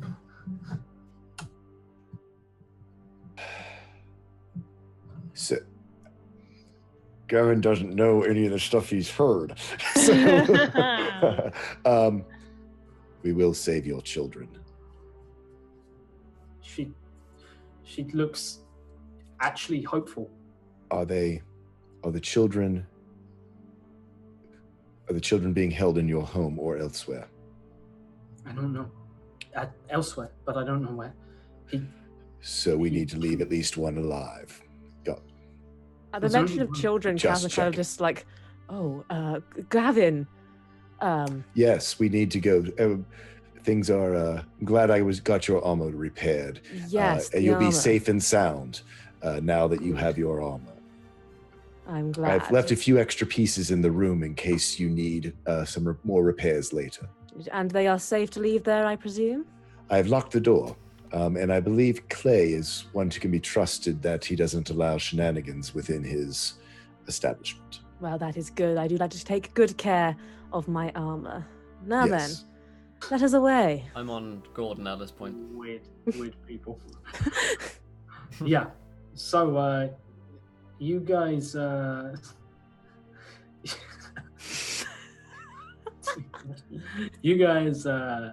of heading off, I presume. As Arrow, you sort of come back inside, having remembered the bird cage. Everyone is leaving. Real quick, has it been? Number one, what is the weather like? This is a question I have to ask all the It's a time. lovely evening. It's 74 And what time of and day? cloudy. It's Good not- time for stealing children. You know. It's dark. It's miserable. It's raining a little outside. Yeah, it's not great. Since I used the awaken spell, my question is: Has daylight occurred since then? Have we gone like a full day? No. No. It's been about 8 hours tops. Okay. Probably not even that, to be completely honest. Yeah. Okay. So yeah, Alright. you guys. It's miserable outside. It's raining. The ground is incredibly churned up and muddy. But there's not a lot of people are sort of heading home. It's getting quieter. You see a lot of fires burning. A lot of people sort of huddled around, eating sort of the last scraps of food they have. People dousing fires and heading to bed, sconces burning, and a few sort of candles seem to be flickering inside tents, and some of them being snuffed out. As you see her make her way out into the street, holding a broken lute, with her bag over her shoulder, her sort of cloak worn up, but she's tied. She looks like any other commoner. She blends in really well. However, she's taken a red neck scarf and she's tied it around one of these straps, the shoulder straps on her bag, and you can see this red scarf and on her shoulder, and she begins to walk towards the bustling-looking area further up. So Oris has no idea what's going on, right? He's outside sitting on this piece of bark that Gnarls Barkley has just ripped off. You can take a smaller piece from the bark. I'm gonna shout to him. We're gonna go beat up Kazna's ex-boyfriend, mate. Come on. I need your hand on this one. I need my wingman. And also save some children, Aureus. Well, yeah, I guess. Also, that is a viewer decision. Mainly saving What a children. perfect Of course time it for is. that. Very well. he kind of raises his eyebrow. It's like, yeah, sure. Where are we traveling? We're quietly following this young lady. He sighs. Okay. He sighs. He's going to cast Pass Without Trace in that case. Thank you. That is incredibly That's helpful, helpful. Wow, Zune is actually impressed with your skills. He will agree to do this. He will turn around to Gnarls Barkley. I will return. I would ask you to follow, but I appear we need stealth. I'll be back, Gnarls. You're not what I would consider a stealth friend. It draws itself up onto its roots and sort of hunches over and takes a step forward, and there's like a creaking, groaning noise, and it sort of slumps slightly and buries its roots in the ground and nods in Sylvan. I see your point. As he tries to walk on tiptoes, and it just doesn't work. Kind of tough to be a 30-foot tree. Just You trade don't things. Day to day problems. Hey, it's kind of like me when I was living in Tokyo. It just, yeah, you don't blend. You just don't blend.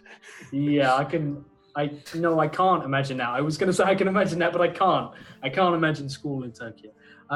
So, yeah, you guys start making your way down, and the viewer decision, guys. As we're approaching, something is going to. This is going to have to be a quick viewer decision, guys. So, I need to know what it is that delays her on her journey. She comes across something that maybe the party will have to circumvent, that she will have to circumvent.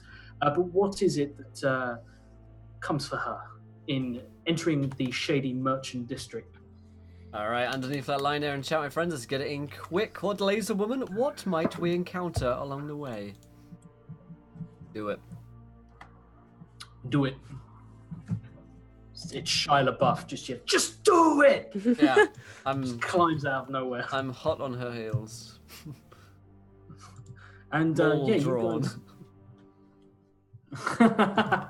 That's an amazing first suggestion.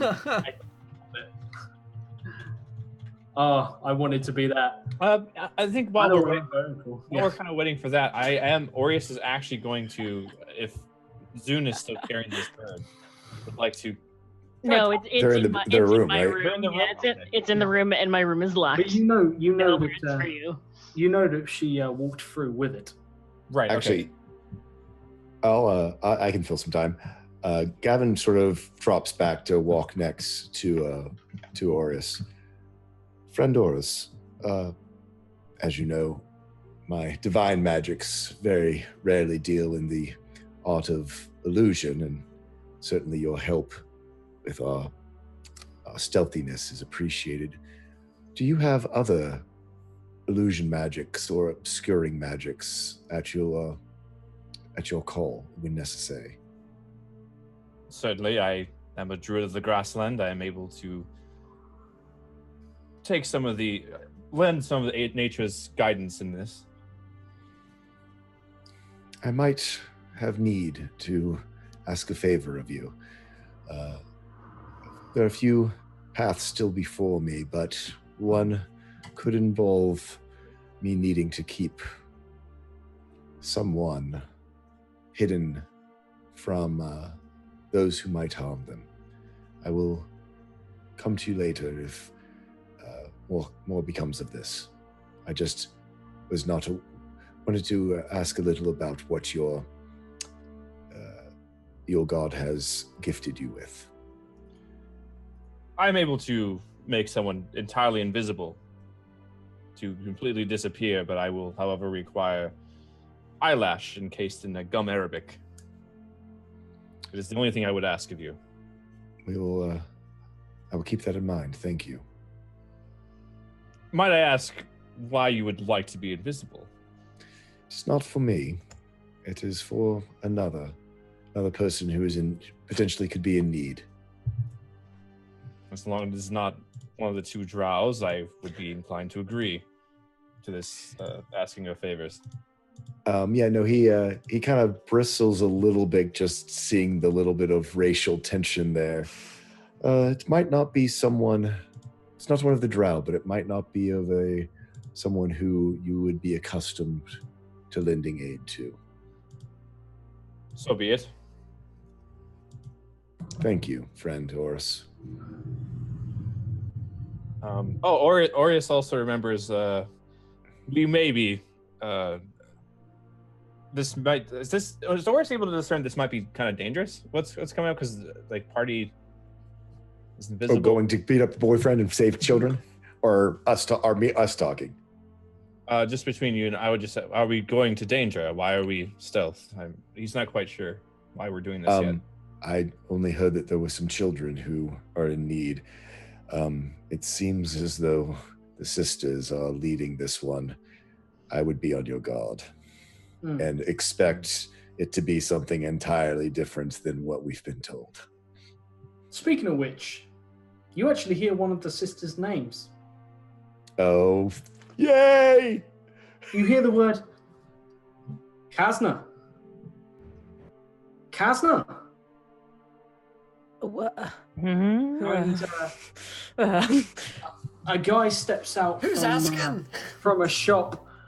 He's a dwarf. He has a mighty beard. This is literally his worst nightmare. Oh my god! It's a better looking dwarf. Like the most. The suavest dwarf with the best beard ever. Got the most curly locks and the most. Yeah. Even I look at him and I'm God. like, God damn, he's handsome. And he steps out. He is currently. He's everything I'm not. You see that he appears to be working in sort of a stall that has a forge. There's no walls to it. It's literally looks like a tarp dragged over a frame, some sort of military sort of tent. But there is a forge that has been sort of built finally in this center. and he is currently bare chested. His armor sort of lays on the side where he's been working on it. This guy's pretty ripped. He works out too. Oh. He's, sort of, He's also got like family values, and I'm like, fuck. He walks out. You see that.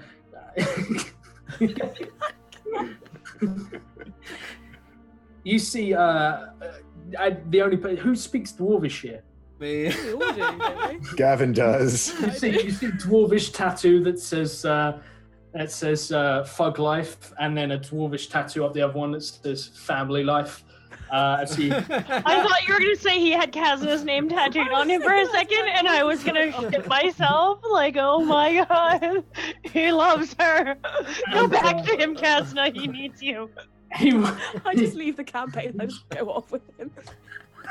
And he's standing there, sort of leaning, sort of there. You notice there's sort of like, as I said, it's quite miserable tonight. There's a lot of wind that sort of like catches him, and he's standing there and he looks over you and he's sort of leaning there jauntily, just against the forge. You recognize Rorik, someone you actually spent a little time fighting with. Now, you didn't really know him particularly well until you were cut off from supplies and reinforcements fighting. It was literally just you, him, and two other guys, one of whom was badly injured. And when sort of it comes down to just being the three of you, you couldn't keep you can keep the fourth alive, and soon it was just three of you sort of stranded. You knew you were sort of low on weapons. Your sword had, before you got your new sword, had been broken, and you'd spent sort of a couple of nights alone. And there were times when the other guy was out on watch, and it was just the two of you, and you got to know each other pretty well. He was nice. He was quite a nice guy, but he's got a wicked side, almost sort of a drow-like wicked side. Rorik. I love you, chat. I love you so fucking much. I'm immediately intimidated. It's like to have like that bird standoff thing where birds are trying to mate and one of them's like trying to puff their chests out bigger than the other. Do a little silver backing, see who looks better, who's a little bigger. Yeah. Gregor definitely. But I remain silent. Gregor's gut just kind of falls out. I'm gonna go to stand beside Gavin and Aureus and just cross my hands over my chest and see how this plays out. Yeah, Gavin actually is just like, oh. I strike a pose with Aureus. As Zune sort of steps aside, she was sort of standing between Gregor and Kazna, and now you're sort of standing there opposite him, almost forming a triangle as everyone else steps to one side. Did I know that these two dated? Because I would not approve. Not in the slightest would I approve. Is this a secret, sister? Are you keeping secret boyfriends? I mean, who isn't keeping secret boyfriends? Rorik, what are you doing here? It's just like, I was just finishing up some work, making plows. The local farmers, they don't have much, so I do what I can to make sure they can still tend the fields. Gavin likes him already. Gavin's all about Rorik. He's all Team Rorik. Gregor hates him, but he loves him at the same Team time. Rorik. Team Rorik. Zune's just gonna be like watching the dwarves like a tennis ball bouncing from court to court. Yeah, like Gregor's like, "Urgh!" He's like, Rorikstead. I'm from Rorikstead. Rorik is not paying any attention to anyone else other than Kazna. Can I make an insight roll here by any chance? Yeah, roll me an insight. Okay. Gregor already knows. Is this the guy? Is this the guy, Kazna? Okay, he just comes out and says what I'm gonna. This is you, isn't it? Yeah, piece of shit. On 13, they definitely know each other, and he's definitely looking at her fondly. Everybody looks at us fondly, though. We're the most beautiful dark elves that ever existed. You piece of shit. You just stole kids, didn't you, you fucking Gregor, wanker. the man we're looking for is an elf, not a dwarf. Keep your eyes sharp. Who's this guy then? He grabs sort of like a hammer from the forge, Yes, which is Kazna, who is this? red hot, and sort of just stands there with it. He finally acknowledges Gregor, and he nods to Gregor and just says, "I don't believe we've met."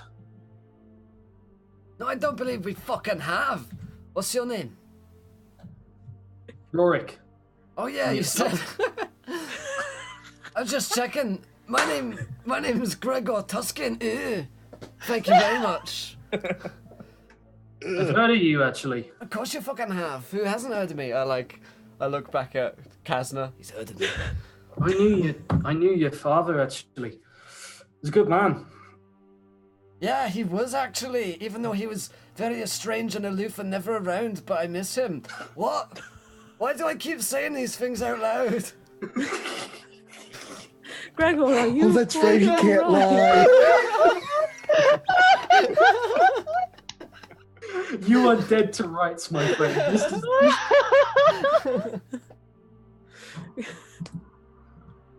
So what are you doing here?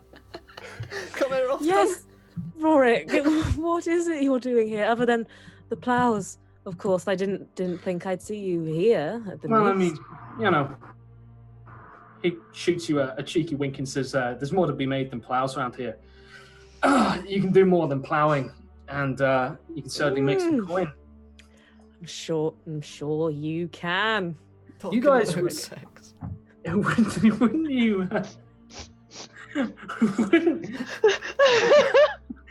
I think for what is making this funnier is Arrow's deadpan face for me. It's just fucking. I mean, that's Orius for you, just like fucking people. I'm like, back me up here, mate. Jeez. But he casted Pass Without a Trace, so he's just trying to, he has no idea what's Oh, happening. I have dropped Stop, all stop, forms stop. of stealth at this, isn't I? He's like the person who just like slowly slides into the backdrop, just like Kazna has never been more uncomfortable in her life. Even like in the Underdark, things were much better than this. If I even get so much as a hint that he is your boyfriend, I'm gonna kick your ass. So she's like looking at Zune like, no, it's fine. Rorik suddenly sort of notices Zune. You guys all being unusually stealthy, and also the fact that he's not paying attention to who Kazna is traveling with. He looks you over, and he looks at Zune. And there's a flicker, and he just says, "I haven't seen you since we fought alongside each other, and you saved my life." Yes, Zune. Remember, Rorik. Oh, it must be a weak fighter then.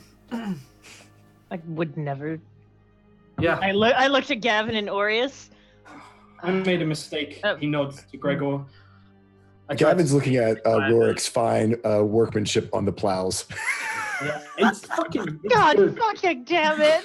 I love I'm playing this so perfectly. Like he's got the plows. He's just like he's standing there to like chat to you guys. Does he have weapons on him at all? And he's got a red hot forge hammer that's sort of. Oh been man, I'm resting gonna for the just once blend a little bit of player knowledge and character knowledge. Would you like to come help us save some children? We got it covered soon. I've got it covered. I don't need his help. I don't need anyone's help. He sort of finishes watering his peace lily. He puts down the ornate sort of can that he's made. You notice the watering can is actually made of a helmet, a dwarven helmet that actually has sort of been fashioned into something that isn't meant for war. It's really beautiful. If you think about Common sense. You, And have you heard of Saint Cuthbert? he knows He's sort of Of course he does. Gavin is like Gavin's like this guy. this guy. This is the best We guy. can You talk like- religion you fall in and love with peace him. lilies and plows later. There are children to be saved. Kevin falls in picks love up- with him. Zune kind of gives you an eye, like what? He You picks don't up. actually care about what is happening. here? He picks up the armor and just slots it on, no sort of undergarments whatsoever, and begins sort of like buckling it up. And he reaches for what looks to be a long sort of iron rod that protrudes into the fire, and he pulls it out, and there is a greatsword that currently has no hilt built onto it. It's just sort of that raw, twisted metal at the end. Kasna watches very appreciatively. She's like, yes. I do the same. I get out my axe. Like I just start, You like take the hilt off your axe. I take the hilt off my axe for no reason. He draws it out in slow motion and sort of like blows against it as it's red hot. And, I minor illusion as I take my axe off. I cast minor illusion, like awesome black like waves of dark energy come off my axe, and my beard blows in the wind. Kasna just looks between them like, I'm not sure what's going on. Gets a nice but it's serratus flex when he puts the sword on his back. we Little axe shot. Hold on a second. I got this. I got you. Wait, hold on, I got you. Oh my god, wingman moment. Here we go. We look Come on, where is it? There it is. Bam! I had that prepared. Augusta. For Gregor? For Gregor or for Rourke? See, you team Gregor or team Rourke now? Which team you on? Oh, jeez. I'm gonna go with Gregor. Team Gregor. Ups out Gregor. Gregor's beard, which is starting to grow back, sort of flutters, and he actually reaches down. He watches. He grabs his belt, and Rorik takes his belt off. And I mean, there's a moment where just as he's stripping off, but then he just wraps the leather around the hilt as a form of handguard for the meantime. And he stands there with this glowing hot greatsword in one hand and just says,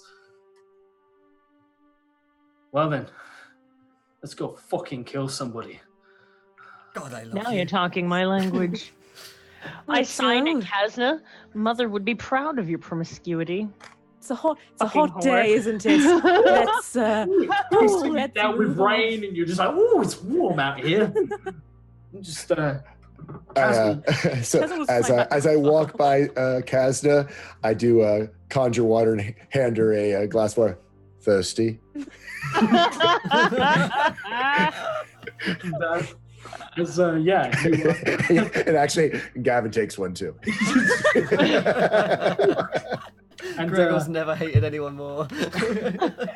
he looks to you. He looks to you, Kasna, and so Gregor, like, he walks towards Kasna, and then he begins walking in the direction you guys were walking, and he straight up turns his back on you, Gregor, as he sort of like ushers Kasna forward and sort of saying to himself, saying to Kasna, "Your armor, what happened to it?" I get on Ramsey and start going alongside him, so I'm higher than him. I got into a spot of bother and lost it, sort of. I'm making do until I retrieve You would have it. known if you'd been around, but clearly don't care about us, so I wasn't there. I regret that. But I can see what I can do about getting you some supplies to refit you. No, I would appreciate that, but know that I didn't need anybody there in the first place, both of you. exactly. Oh, I know. My God, this is so Friends meets Dungeons and Dragons. I'll be there for you. I'll be there for you. Gregor Tuscany. Nobody told you D&D was going to be this way. So, you guys, Nothing can prepare you for. for the love triangle. Okay, No one told Aureus that this land would be this way. Oh my God. so did we totally lose the girl, the bard? Where did she go? Where, If she's is not Bella even watching still this- around? If she's not watching this, I'll How be did she not damned. notice? This is Yeah. Because you all stealthed and you rolled magical stealth. She is gone. Fuck. She could be dead. Who are We you need to looking go. for? dead. She is 100%. And we don't know where God her damn house it. is. Who are you looking for? Betty, the bard. Bella, Bella, the bard. the bard. Isn't she back at the tavern? No. We we're need to going go to her house. There was a house. Do I remember the way that I went beforehand before I got... Roll me a history check, because things about this are starting to seem very familiar. Actually, fuck your history. That's an 11. Fuck your history. Oh. A focus worth 1,000. Never mind. Nope. Come on, Zoon. No, I do Come on. not have. I don't have Zoot. 1,000 Well, gold piece fucking focus on me. if you're Okay. gonna We use know grind, we're that- going to the marketplace, right? You are sort of in the marketplace at the Oh. moment. Aureus, can you do a bird thing and see the red thing? Why don't you know where your girlfriend lives?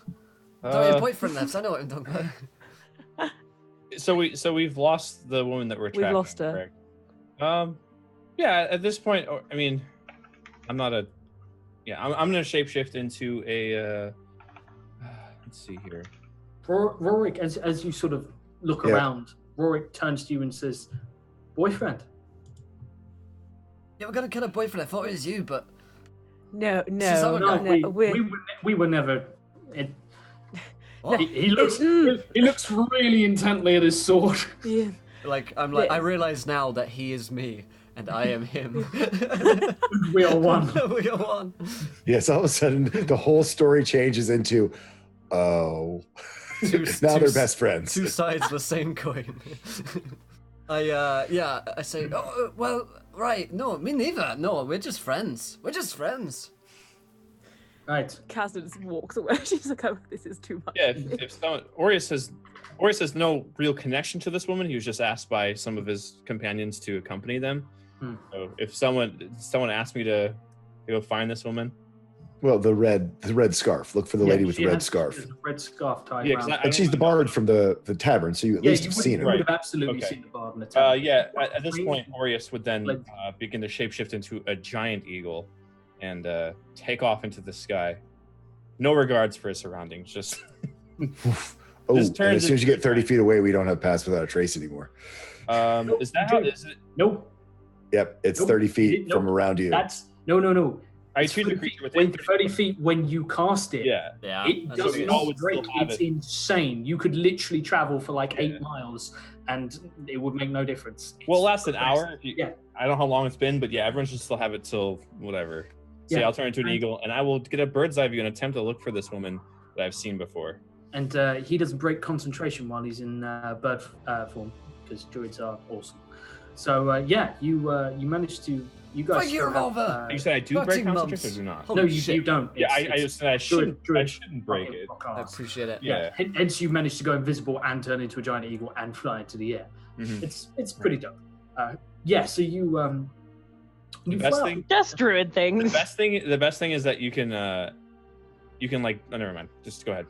Yeah. So you Continue fly the set. up into the air. Roll me a perception check as. Sure. I cannot. Yeah. Fucking, your perception is brokenly good. I have 9. I have 9 to it, and then I have observant feat, so it's 14 to every Oh, perception check. So So yeah, you look around and immediately spot this figure. This figure has broken away from the edge of the market district and is heading towards a lonely farm. It's so small it's not even been sort of swarmed over. It has a picket fence that is crumbling around the sides, and there is a lone scarecrow that sort of stands forlornly in the field. The house itself, it can't be more than sort of 40 foot by 40 foot. It's made entirely of wood. The whole thing looks like it's fallen apart. You can see there are holes in the roof. There's no glass in the window, and the door you've got bird eye, you've got eagle eye right now. Literally, on a 26, you look down. You can see the door itself looks like it's tied on by string, as opposed to like 2 big bits of rope tied around. This thing is like a ramshackle, badly built hut. now, when I took off in this marketplace, were there any plants or trees when I took off that I was able to discern or see? Yeah. There's vegetation around. It's sort of scrubby patches of bushes. The occasional tree that just stands sort of entirely on its own. A lot of the trees have signposts and stuff in different languages. People have sort of hung shop signs and sort of built their tents around trees a lot of the Okay. time. Now, Using is them as, there? like, center. My next question is: there a tree near this building that I know that this woman's approaching? Yeah, you can see actually not too far, maybe like 30 or 40 foot from her house. There is a tree. It's got no leaves left on it. It's coming up to sort of the winter, and you can see that The tree itself is sort of gnarled and withered. But What Orius will then do, if he's able to get ahead of this woman, he's going to fly down to this tree. Okay. And he is going to use transport via plants. And he is actually going to connect a magical connection between this tree and the marketplace, which he knows that the party was standing. Okay, cool. Assuming that the party, Orius doesn't know, but he's assuming that the party was just waiting for him to go find this woman. Yeah, I believe so. Is that correct? Is that what everyone? Yeah. Because regardless, Orius is about to make a transport between this tree and this house. You will have to turn back into a... Correct. Yeah, so you materialize. Are you trying to do this without being seen, sort of? Yeah, Orius would approach the situation. He knows that this woman's trying to be followed without seen, so he would probably land behind the tree, not trying to be too sneaky, but he's trying to do it without being seen. He's not going to make a scene like, I'm Orius, I'm here, creating a transport. Yeah. roll me a stealth check. You still have your pass without trace up. Which I'll just add a 10 to this roll, so 16.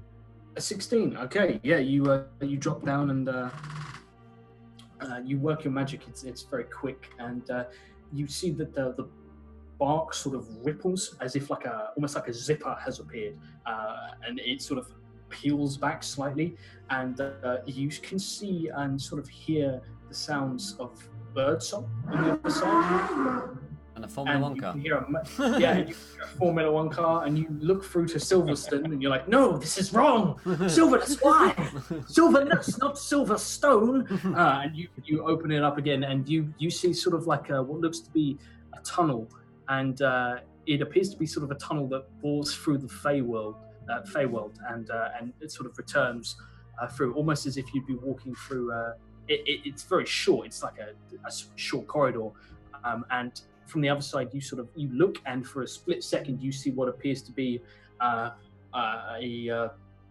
man sort of shoveling coal into some sort of fire, some hearth, and you can smell sort of spices, and you see the marketplace on the other side, and then it closes up, but you feel it's still there, ready to be used when you need it. Right. Orius would know that he knows that this spell doesn't last a terrible long time. He's going to walk through the tree and into the marketplace, and he's going to address anyone his party that's near him. He's going to say, "Quickly, friends, I have opened a portal through nature. I found the woman that we've been following, and I would explain the house as best I could, and I would say, quickly, now we don't have much time." And he would just say this to them and just walk right back through. Yeah, I'll go through it on round. I'll go through. Gavin will go through because he's having You had let a druid the friend. dwarves and the bigger people go first. You're muted. You're muted. Rorik walks straight in fearlessly. Of course he does. Classic Rorik. And Ramsey, Gordon, I'm going to tell you right now, Gordon won't actually fit through this. It would need to be a larger tree. That's your problem. Okay, I will dismount Gordon for now. Gordon sort of bleats at you and walks over and kicks his hooves up and just starts leaning on what looks to be sort of like a fast food joint that's still doing cracking trade at this. A guy carving a weird sort of selection of meats, and he sort of slams it down, and you watch as he puts down something that jingles, and just as you step through, Gregor, I'm pretty sure Gordon has your coin purse. And then it closes behind you. Makes sense. That I love cheeky Gordon. fucking monkey. That ram. My God. God, I love him. He's like daddy's little girl, you know? Like, he can't do any wrong in my eyes.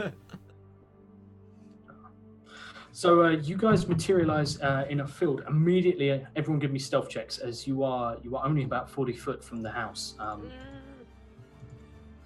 Yeah, stealth check. Plus 10 to all those, so Yep. if they're really bad like mine. I have a And plus, 9. a I was gonna plus- say, you fucking need it. Oh, damn. I got it Damn, twice for gr- some reason, but I don't know Oh. why. yeah, my plus Can six we is use the second one? 26. So our stealth checks read as follows. We have a 25. Zune, you managed to sort of you slip through last and therefore don't make a cacophony. As you see that a couple of people trip as they step through. We get a 16. Mine's 14. 26 actually for the plus 10. If they had trained in the Underdark, they'd be stealthier. Yes, 26. I need to roll for Actually, in your armor, aren't you at disadvantage, Will? yeah, so yeah, it's you're 20, right, yeah. 23. 23. But, still not bad. Unlike my 4 in my armor. So yeah, you guys make a bit of noise as you come through. Let me guess. Rorik, quiet as a mouse, even in heavy armor. He doesn't have the. So he only rolls a 14 as he comes through, because he doesn't have Pass Without Trace cast on him. So right. he's, I win.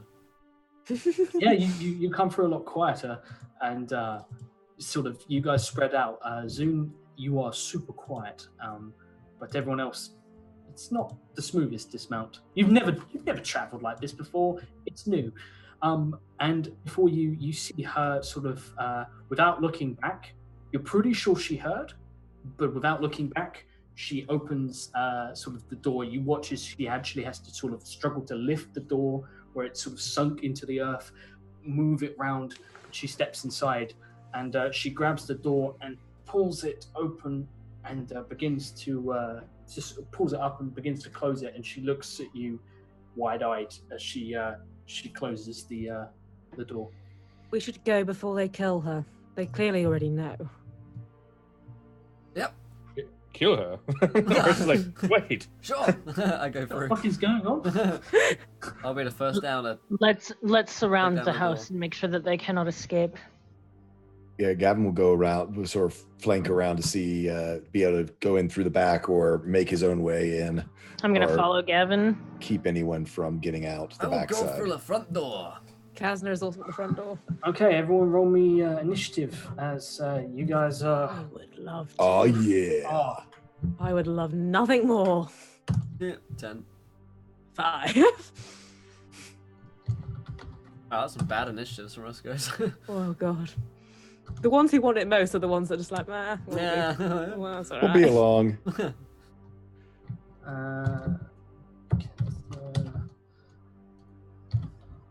who am I missing? Me? Rorik. Oh yeah, you as well. You're here. Sorry, Rorik's here. I just forget you. Yeah, you can go underneath Rorik. Rorik can go under Kasner. So we've got Gavin on a 21. Hot damn. Zune on a 9. Hot damn. Aureus on a 6. You guys I are know. amazing. We're doing so well. Oh, I'm good. so proud of you guys. On a 5. Gregor on a 10. Gregor rolls a mic. We didn't take feats in this campaign, did we? Sure we You did. guys can. Yeah, at your 4th and 8th level. Anytime there's an I- ASI, you can. I have not chosen those. No, you can. Well, choose or it you can instead do of your- an ASI. Alternative, yeah. Increase your stats. Yeah, I Whatever you I- choose. You can either bump up your stats or I did Do ability a score feat. increase. I can't remember what I did, but I'm going to assume I must have done an ability score increase then. It's the most common. So Gavin, you're up first. You were the first to sort of start moving. so yeah. So I was going to move around towards the back. Does there seem to be another entrance or any? Can I see anything on the back side of the house? Window, door, anything? Backside of this little farmstead. So give me a second. I'm just going to draw you a simple layout. There we go. You guys. I won't be able to show this on the stream, by the way. Hey, one girl, how you doing? Okay, cool. So yeah, you have the basic sort of simple layout, and if you guys want to position yourself in a second, I will just show you where the door is. So the door is on the front, which is there, and then Aureus knows there's holes in the roof, and then there are sort of windows that are cut in that have no glass in them, and there is a fire lighting the inside, but it's quite dim. It's not like a roaring hearth. There's just a fire burning within. You guys can't see the back yet. So yeah, that's Gavin's movement would be to get himself to get a view of the back. And I will just. So you are moving around, no problem. I'm just gonna. Giant Gavin, sorry. Let me shrink him. Holy shit! I was trying to make a token, but that didn't work at all. Thank you. Oh, good. Yeah, so you guys are sort of coming up. So you're moving around the back. So we'll Gavin, pick a color. Pick a color, any color. Blue. Blue. Gavin, let's put you, old buddy, old pal.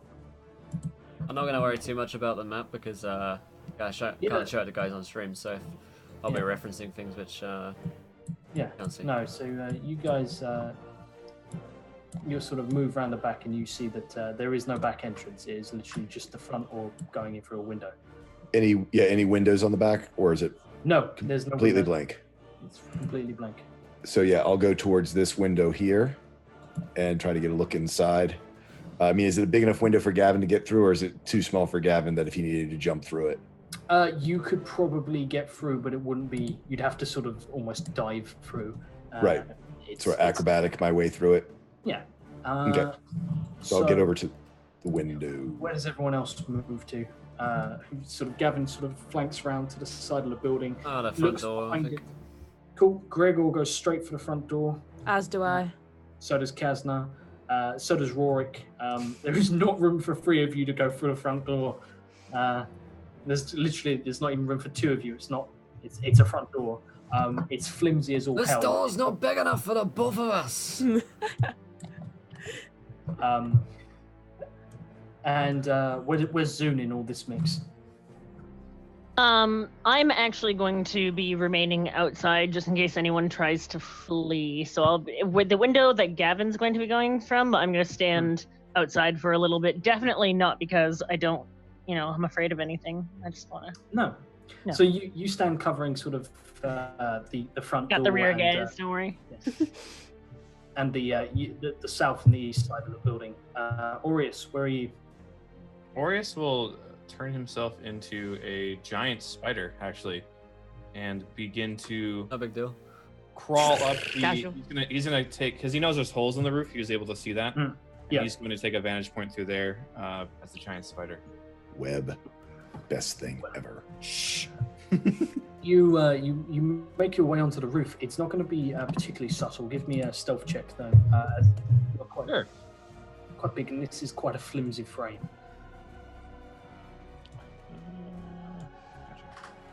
Plus 10 on that because of path. Yeah, light. It is very quiet as you sort of flicker over the top, and within seconds there is a huge spider poised on the ceiling, sort of looking down. You can see that inside, you can smell, first of all, that there is food cooking. It doesn't smell great. It doesn't smell terrible. It just smells like food, some kind of broth. And you can see something bubbling over the fire. Hold on a second. Neither the drow notice the giant spider? Oh, yeah. Better hope I don't. Not a lost fan over here. Spider. No, I worship Kyriansily. I have to kill you. Kazna worships only murder. That's it. That's true. So, Kazna and Gregor, Rorik sort of turns his back to you guys, covering your six, leaving you two to decide who's going through the door. I'm going. Sure, yeah. Gregor, Yeah. if you don't mind. No, ladies fucking first. That's what I'm all the fucking about. And I'll kick down the door for her. The door just splinters. Like you actually put your foot through the door and just move through it, and it just comes apart. And you storm in. Kind of man I am. Gavin, are you jumping in at this point as well? Yeah, no, I'll sort of like grab the top of the sills and then put my feet through sort of more of an athletics than I'm not trying to make it fancy. No, I'm just that's muscling my way in. Give me an athletics as you climb through the window. You pull through. It's awkward. You have a big ass weapon, but you manage to make your way inside. You come out just behind a large high back chair, Aureus, are you tearing your way in, or are you staying poised? No, I'm just observing from the top. I'm trying to peer in to get a better vantage point of what's happening inside. Okay, Gregor, there is 2 figures before you. They're sat at a small fireplace, both with one with a high back chair, and one not with a high back chair, and the 2 figures become recognizable to you and Kazna as you storm in through the door, both being seated. One of them is Bella, the bard. She has a crossbow bolt that is buried into the chair that she's sitting in, that is holding sort of her bag strap, and there is the red little scarf. She is wide-eyed and hyperventilating, but she doesn't appear to be injured. The other individual is sitting there with a bowl. He's got sharp pointed ears, short black cut hair.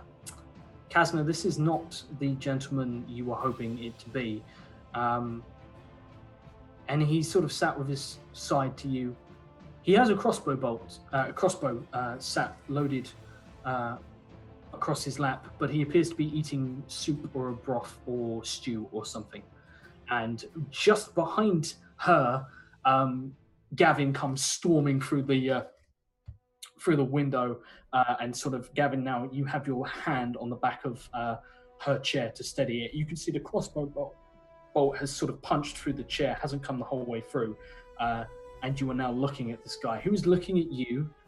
You see his eyes flick to the right. He's quite clearly aware that they've just stormed in. It was not subtle in any way, but he doesn't react. I'm gonna shout at him and say, "Oh, you're going down like a dwarven prostitute at a dwarven christening's pre-drinks."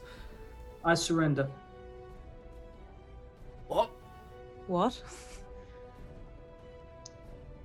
I surrender. He says, looking over to you. He's like, Can we kill him? I'm gonna stand by the window at this point. He just said I could kill him. Can I kill him? Kazna, you Well, This isn't him. This isn't your boyfriend. Where's the elf? Elf. Yes, the elf. Did I stutter? No, you just said, where's the elf, as if that was supposed to mean something. Yes, where's the elf? I'm assuming you know where the elf is. I'm asking you politely, where's the elf? Try and narrow that down slightly, and just so everyone doesn't do anything stupid. If I die here right now, 3 kids die, so I'm just going to let everyone know I'm surrendering. I don't give a shit about your kids. She screams, no, please. Also, you dated an elf. Listen, we can get into these semantics later, Gregor. There are children on the line. I can go off you know. Yeah, we should talk about that, says Rorik from outside. Shut up, you. Oh, You're not even in the if room. you don't tell us where those children are, you're going to wish I'm going to that they interrupt had your really killed you. interesting... Listen, I'm going to interrupt your really interesting speech there, love. I'm sure it was fascinating. I'm sure you planned it all out and it's very I dramatic. Misty step inside. Oh, for fuck's sake. Look, whatever you want, I'm here to cut a deal. Well, I'm not, but now I'm here to cut a deal. I know where her kids I'm here are. to cut your fucking dick off. You can try and cut my dick off and 3 innocent children die because you got hasty. Can I tell if he's lying? Yeah. Roll me an that's insight such check. You said if you died, then it happened. If I cut your dick off, it sounds like it'd be fine. Fuck! And that one, you can't read this guy at all. He's just... He Can I should try? be dead. He's It's too eerie. good. Yeah. I'll try. Yeah, roll I'll me an probably insight do check. even worse. It's just like Yep. Oh my god, you guys. You guys, So you bad. guys are actually a little intimidated by the fact that this guy doesn't give a single fuck. Like, this is a man who's completely in control of the situation. That's unsettling. So you're I telling looked at me... Kazna, kind of like, Right up to Zune. So you're telling me... Be a different approach is in order. Wait, so my friends. I can't cut your dick off and fuck you with it, that's what you're saying? Can I do Gregor. that after this? Gregor, What? a moment. Fine, you deal with the boyfriend. He kicks his feet up and eats some broth, looks at Gavin, fixes him with a cold stare. So you're the in charge of whatever this is. He's dad. So, you I'm were not laughing. you were saying you have a deal. You say. Let's hear it. I have a deal. I give up my employers. I get a week's head start.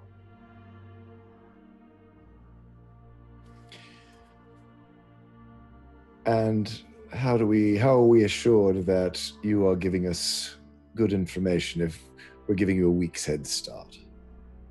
Put it to you like this. He reaches into his pocket and pulls out a stone. Do you know what this is? Arcana? Roll me an Arcana. Not a crit fail. Like, praise Curiosity and all her greatness. Can we just roll Okay. like a nature check or something, see if you would recognize that? I guess Yeah, no. absolutely. That ain't no natural stone. It's Okay. definitely been crafted into something. You actually sort of, I'm going to give you, because nature's sort of where you draw your magic from, you sense a connection to something there. On a 17, it's carved with a face on it. And it's sort of segmented in an odd way. It looks like half a stone, actually. That would be a sending stone. When you're holding onto it, anyone who's holding the other stone, you can telepathically communicate with. So, how far away from him am I? 30 feet or so? You're about 10 foot from him, and he just... You make a move, I tell them to kill the kids. Hmm. We don't negotiate with pedophiles. Look, I don't know what my employees want. I don't know what they're doing with the kids other than leveraging her. Offensive. All I know is I've been paid to babysit, and now it is no longer worth the amount of gold they're paying me. Your boyfriend sounds like such a weirdo, Gazna. What the fuck? I would do the same thing in his position. All right. Give us the stone, Don't and you get a imagine head that. start. No. That's not how this works. Oh, then quit with your fucking games and tell me how you want this to go down. You ever wonder how we get all these people out here? No, and we don't particularly care. We're kind of heading to an end goal, so if you could stop with your boring ass speech and get us to the fucking point. Yeah, you're Fair going all enough. Bond villain on us.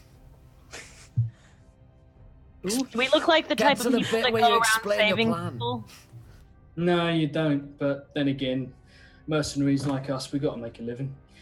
Anyway. I give him a nod of respect out of that. Like, yeah, okay. That's like, it's a job. Yeah. It's fair, it's fair. It's fair You point. gotta kill people for gold. Shit happens. Okay. My employer has a significant amount of money. I don't know who they are, but they've bought out every other room in the tavern. The Pissed Fox. Which means there are no free rooms, even though there's no one sleeping in half the rooms. Clay gets paid, doesn't ask questions. So, in one of those rooms is a piece of information, and I know the location. So, here's what I do. I am going to vanish entirely. You're going to go back to the pub. You're going to wait a day, and when I don't come back from my room, Clay will give you the ability to rent my room. And inside, well, I'm sure smart bunch like you will be able to find out where I've stashed some information. The children will be in the same place. It will be the location of where the children are being held. Oh, and I must warn you, the Goliath that's currently holding them, he's not a Goliath, he's a orc, but he's a mean bastard. So, All right, this sounds fair. However, in addition to this bartering, to make sure that you are not just going to up and fuck off, I require something that will allow me to scry your location, because if you are lying to us, we're going to hunt you down. But since we're going here by our word, the good mercenaries that we are, if you're telling us the truth, I'll destroy the item. You can continue running, because quite frankly, I don't give a fuck about you. And we have ourselves an accord. no deal. You just teleported through the fucking wall. You think I'm going to let you teleport into my room while I'm asleep, wherever the fuck I am, and kill me in my sleep? Nah, I'm good. Also, what's to stop us from just going into your room anyway?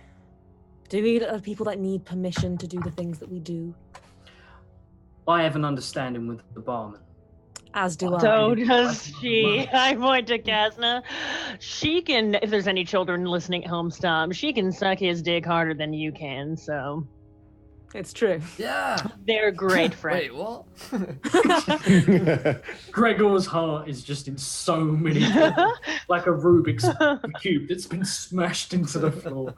He just shrugs and just says, So when it comes to men, money, and lust, I imagine you know which one wins out in the end, hmm?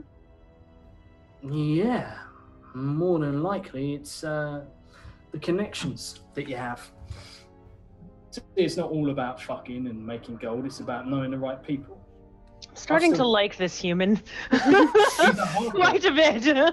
He's a half-elf. Oh, now he's just disgusting. Look, I appreciate what you're all doing. It's a nasty business. So Gavin's been listening this whole time, and just sort of looks at him and goes, "So, you seem to hold all the cards here." I cover my ass. This was never going to last for long. It's a good gig, to be honest, but it pays well, but it's boring as fuck. So you say all it takes is a word from you, and the children die. Yeah, well, I give the word, and then my co-worker, I guess you could call him, does the business. Although I very much doubt he'll do it quickly. Pedo, mate. No offense, Zune. And if the connection is broken for some reason, Well, then I don't report in. well, you've just told us you weren't going to report in, and that's somehow where you magically get the room. So you're lying one way or the other. No, I'm keeping hold of the stone, which means I report in, tell them everything's hunky-dory, and you guys show up and they're not expecting it. If I don't report in, because I haven't already, because you guys made sure one hell of a fucking racket coming out of that tree, she was kind enough to inform me that one of you is missing, because I can count, and, a swift crossbow bolt was quick to loosen her lips, so wherever the fuck your friend is right now, tell him not to do anything stupid. He's pretty stupid. I don't know if I can do anything about that. I will hold on to the stone. He'll be able. He's not smart, but he'll be able to tell if someone else uses it. With my knowledge of sending stones, how long did they last? How many? They're indefinite. They're indefinite. They are amazing. They are a phone that has unlimited minutes. They're the best thing. If I really wanted to, do I think that I could impersonate this man's voice? You would have to know what his inner voice sounds like. That's difficult. You'd need to have read his mind.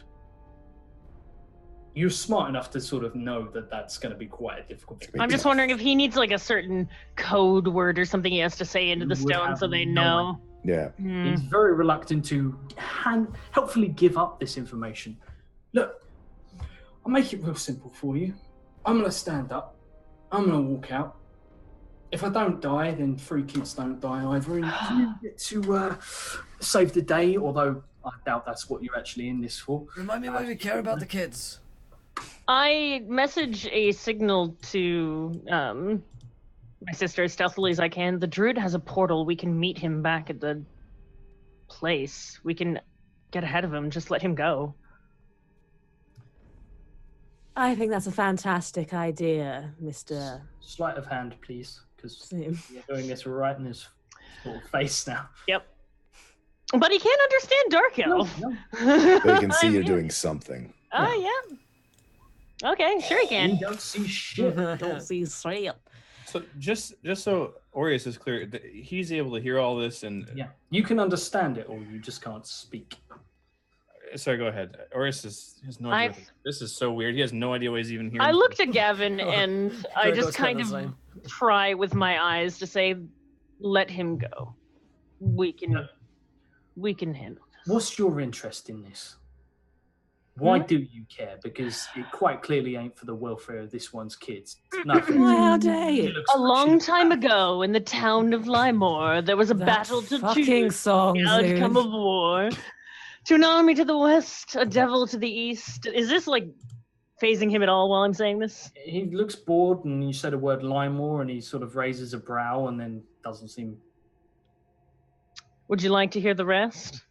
I wouldn't. I don't know it, so sure, why not? No.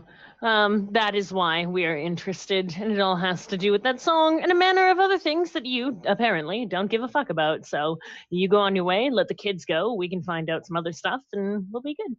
He points at the woman and says, "She hums that around the house." Did you get that lyre yourself? I say, suddenly turning my head to the bard. Has that always been yours? She shakes her head and says, "No." He says, "The elf, the other one, he gave me." I'm so stupid. Should have been the first fucking thing you asked her, Kazna. I'm sorry, I don't usually do these kind of things. The elf. I don't The know elf. what the hell I have gotten myself into.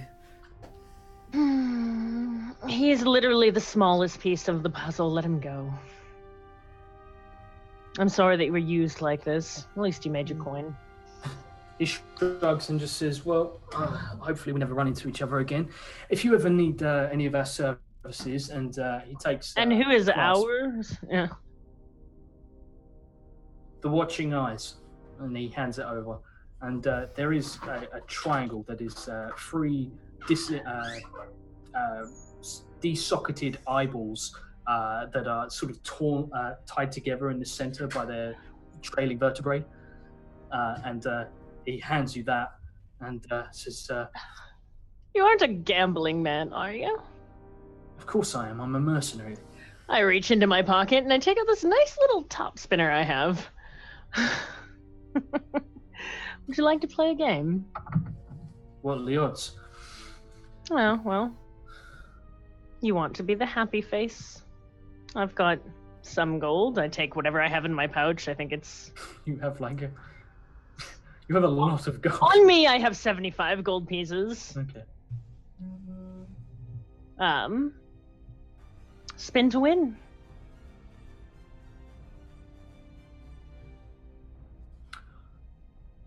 All right. I tell you what. You've got the happy face. A happy face. I'll give you a hand. You pay me. Sad face. This is the end of our relationship, my dear. As much as I've enjoyed this time together. The angry face. I'll let the dwarf punch me. But then I get to punch the dwarf back. Fair enough. What is going on? What are these odds? What? Zune is definitely not testing a magical component randomly on an NPC because she thinks it'll be fun and is not concerned about the children. Not at all. Kazna, do you want me to punch this guy or what? Possibly. I'm still deciding, Gregor. The dead face. I kill as many of you as I can. How about just me? All right. Anyone have a problem with that? Yes, Sure. actually. Sister. Quiet. Go Hey, for it. she's the one making the fucking wager. Well, sort of. Cool. All right. It's going to be... Does he put down the stone at all to do this? Any guys? Nope, he's Okay. not an idiot. So here's my question for the DM. Okay. As he's playing this game, is he not necessarily have his mind on maybe He is clutching that stone. It is I'm not talking about the stone, just on in general, general mental defenses. Yes, I to a degree, yeah. He is. I mean, he's thinking to himself. He's sort of got the trigger ready in his head. No, but I'm just saying. No, I'm saying more along the lines of, he's a little distracted. he's Can Hex get in he's there? got gold in front of him, all that kind of stuff. Yeah. Big old bag of it. I'm gonna wait for the. We can fuck this up so bad, but I kind of want to do it. Real quick before this is probably a little bit back here. He doesn't know that I'm up above the. He knows that I'm around, obviously, but not where I am exactly. No idea what The spider. Is he holding the item in his hand by chance? Yeah, he's got it in his fist. This little phone thing he's got. Aureus is going to attempt to crawl in and crawl along the ceiling. You would destroy the ceiling, mate. You are huge. I would destroy the ceiling. Gotcha. All right, then I won't do that. That's why I would say if you want to break in, yeah. I'd have to be a smaller spider. Gotcha. I am preparing for my punch Chad, to be. I need your energy for him to get the dead face, okay, Chad? Sorry, go ahead. I didn't mean to interrupt. I just wanted to make sure, because Aureus probably would have taken an action. Yeah, he will never aid a criminal, especially if it's impeding on someone's freedom. So he doesn't quite agree with this, but please. I get ready to throw up magma for my punch. He is sort of standing there. He sort of brings over a table, puts it down between, sort of like completely ignoring the woman who's lost control of what is going on in her own living room, and he sort of places the table on the floor between the two of you, scoots his chair around, and I put the gold on the table in typical gambling-esque type situation. You know, money's on the table. We're just a couple of people gambling here.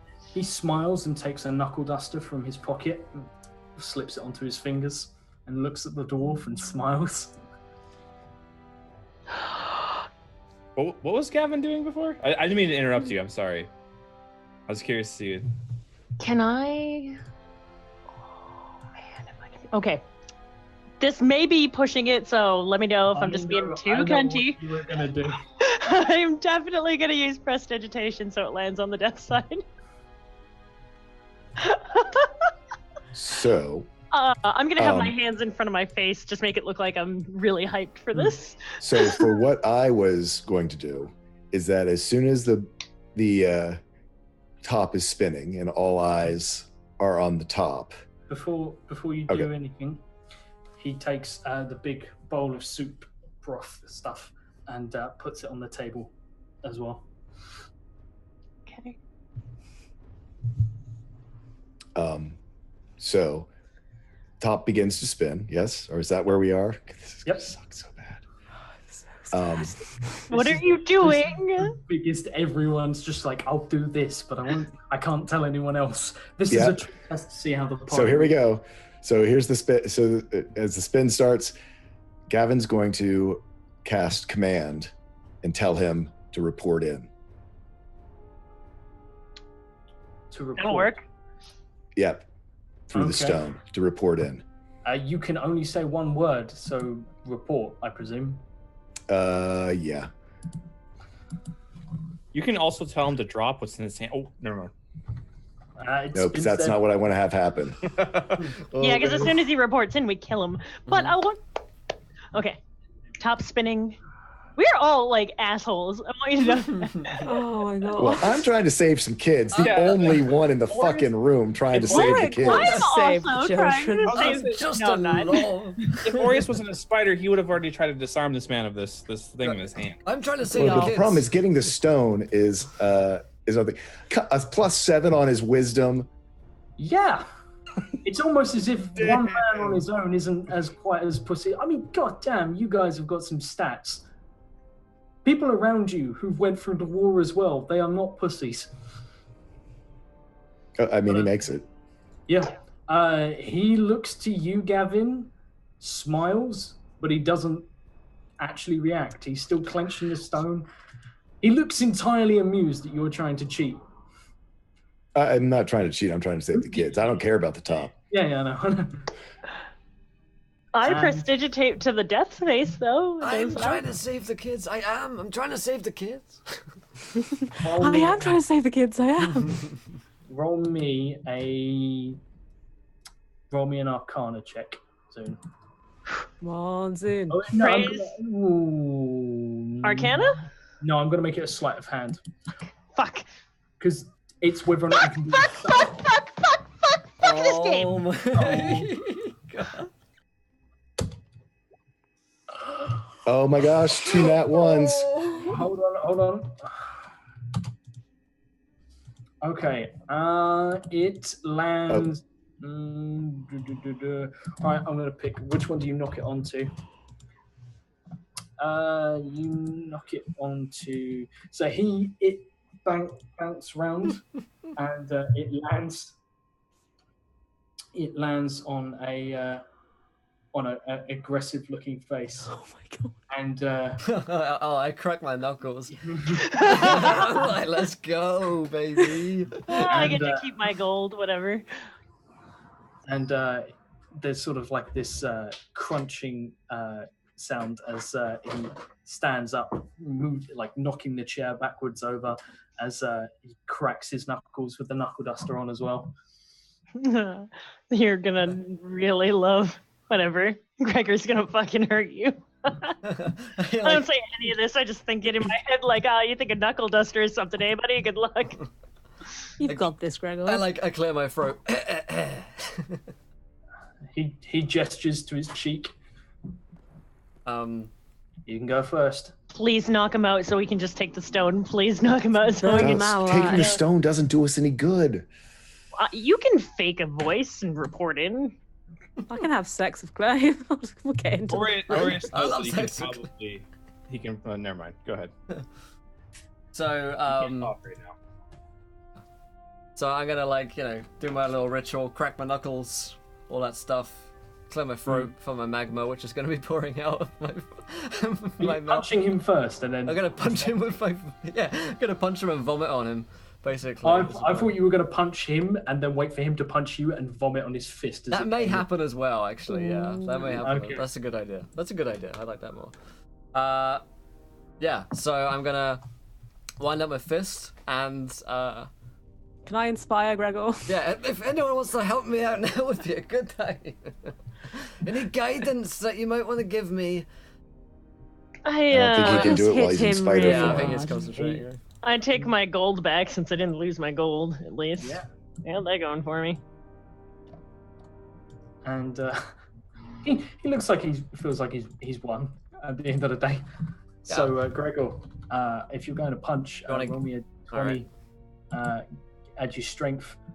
Actually, no, you don't need to. He's not going to try and stop you. So just roll me a d6 plus strength. Okay.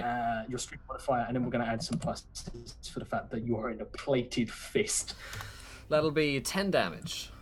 10. You crunch into this guy's jaw, and he sags slightly with the blow. It's uncomfortable. I feel like that would kill most peasants, right? Like that. Yeah.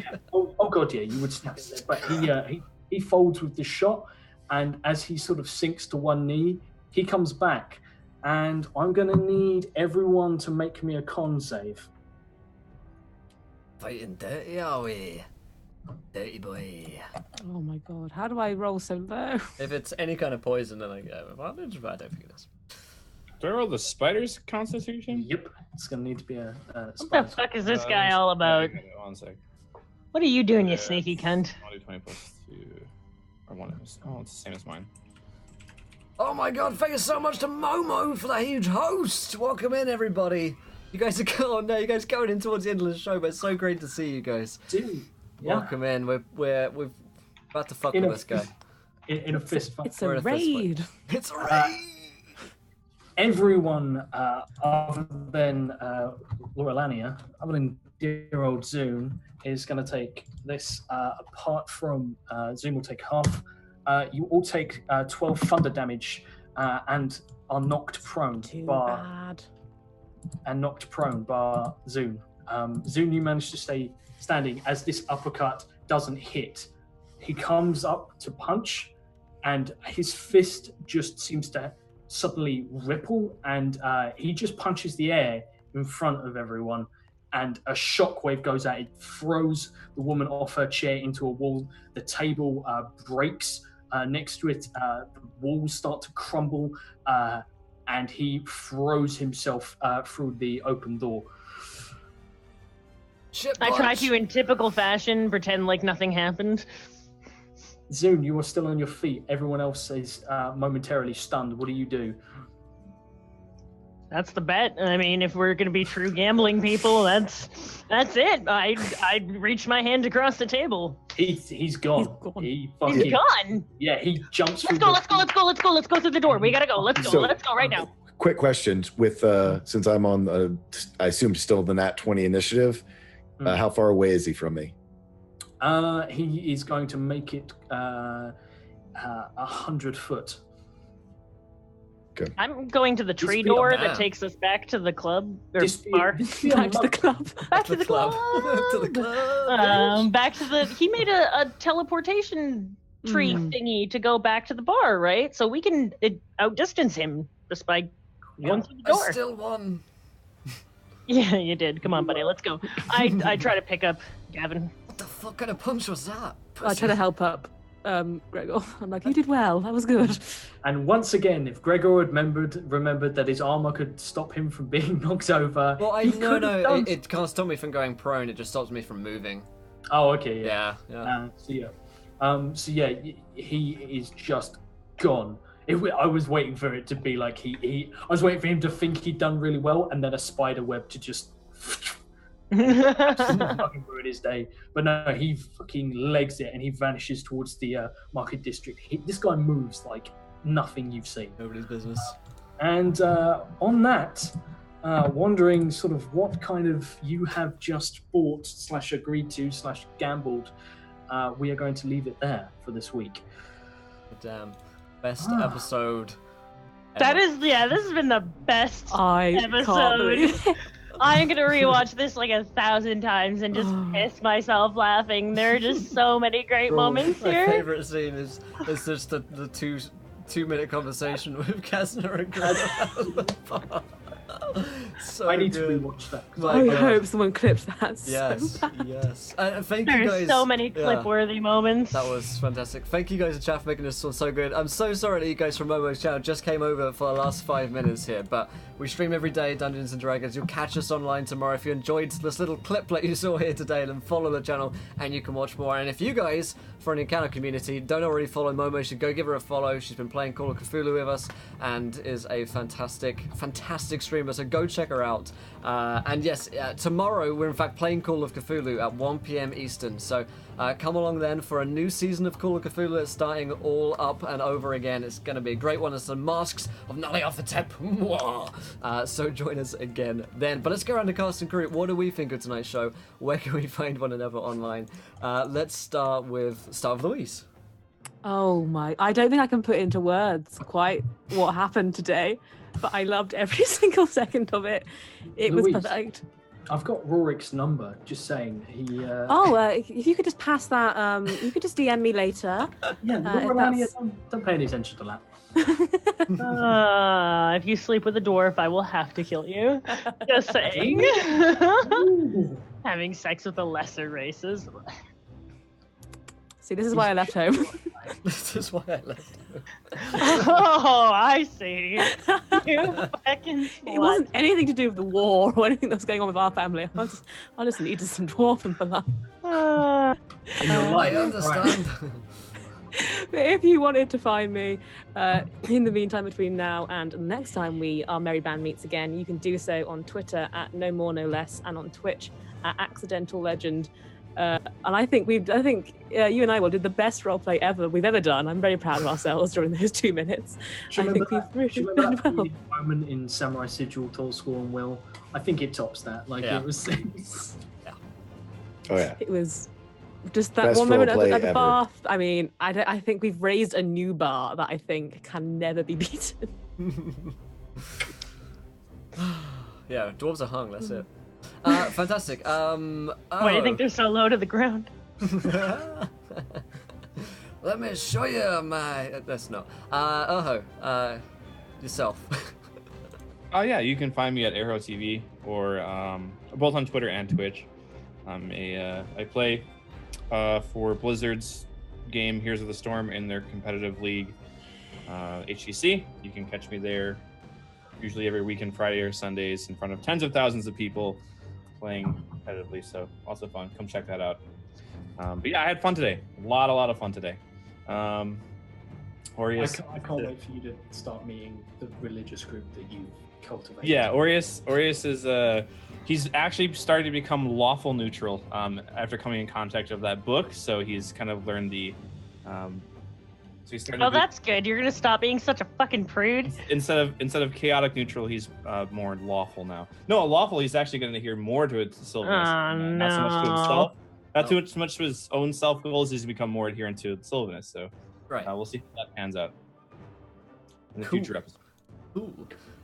Tool School. What a blast. And yeah, you can find me all over social media as Tall Squall. And on Saturdays, you can catch me on The Vice, which is a 5th edition show that I DM for, and would love to see y'all there. And also you can find me on Mondays on Turncloaks. New episode dropped yesterday. Oh yeah. Crazy stuff. No. Yeah, you can find that there on iTunes and on the new website as well. Oh yes, can I also quickly plug Yes. Wonder Quest, Yes, which is I the can other understand, podcast, which Yep. I am on, which I forgot to mention Yes, now. But the first episode is out, the origin story, and it's great, and you should go and see it. Sweet. Laurelania.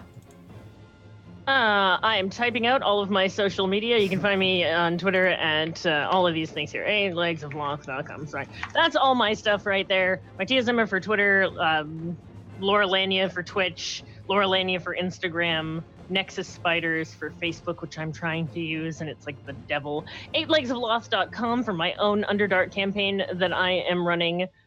Shout out to my sponsors over at GamerSups. They're awesome, and they're what give me the energy to do this. And holy shit, was today's show hilarious. Oh my god, this is dark fantasy. Like I say, it's the dark fantasy that we all live Wait. in. We have a long march to get back to dark fantasy. Yes. God damn. She said the thing. Josh, yourself. Yeah, it's always fun. I mean, you know, it's nice that you guys can laugh. I think the fact that you guys are so fucked up as a party makes it a lot more humorous. But it's very much, I like the idea that in this world you are a bright spark of insane laughter in just misery and despair in every direction. But it'll be interesting to see where that spark flips to. Now you have an idea of where you will be going next. Yeah, you can find me here on Mondays with the amazing Greg, the dinosaur master, the mimic of voices you've never heard. You ain't heard a outside dinosaur till you heard Greg. You've heard Greg. We're not just saying about how old Greg is. Greg really Yes. is just the Chris Pratt of D&D. It's amazing. What? There's someone that is Will is the only quote unquote sex icon of D&D. I will not. Yeah, sure. So he, that's amazing. We're playing Tomb of Annihilation. It's fucking awesome, and we will be getting into the meat and bones of Tomb of Annihilation when it's released very soon. And Tall Squall's already said about Turncloaks. Absolutely check Turncloaks out, and you can find out loads more sexy stuff with Encounter Roleplay. Will, take it away. Yeah, absolutely, my friends. Thanks so much for joining us today. If you like Turncloaks, you like the Tomb of Annihilation, September 19th, they're touching tips coming together in the podcast of Annihilation on Wizards of the Coast's website, the Dungeon Delve feed that you can listen to. September 19th. We've also got some other Tomb of Annihilation things coming out soon that we'll be talking about with Wizards, so I'm super excited about that. You can check out the new website, of course. There's 1,000,001 other things that you can find on the website, but including the free monthly magazine, the Encounter Roleplay magazine, with D&D encounters, traps, and new character options. Kind of like the old Dungeon magazine, I suppose. And then you've got a new podcast on there, Turncloaks and Wonder Quest. Go check out Wonder Quest. I am, in fact, going to listen to that after this, because I haven't yet found a minute. And if you don't get enough Dungeons and Dragons in your life from this stream, we're going to go host Wizards of the Coast. They are on Dragon Talk right now, and good old Bart Carroll and Greg Tito will be chatting away with some other people, it looks like Holly and Anna Prosser. So we're going to go over there, hang out for a bit. We'll see you guys tomorrow at 1 p.m. Eastern for the Call of Cthulhu new season is beginning. If you enjoy the shows, hit that follow button and join us, follow us on social media and all that shit, and go follow these guys, because they do cool stuff as well, I hear. And until next time, my friends, try not to roll too many nat ones, because we want to be laughing when you do, and best of luck with your own awkward social encounters with the fairer sex. Good night, everybody.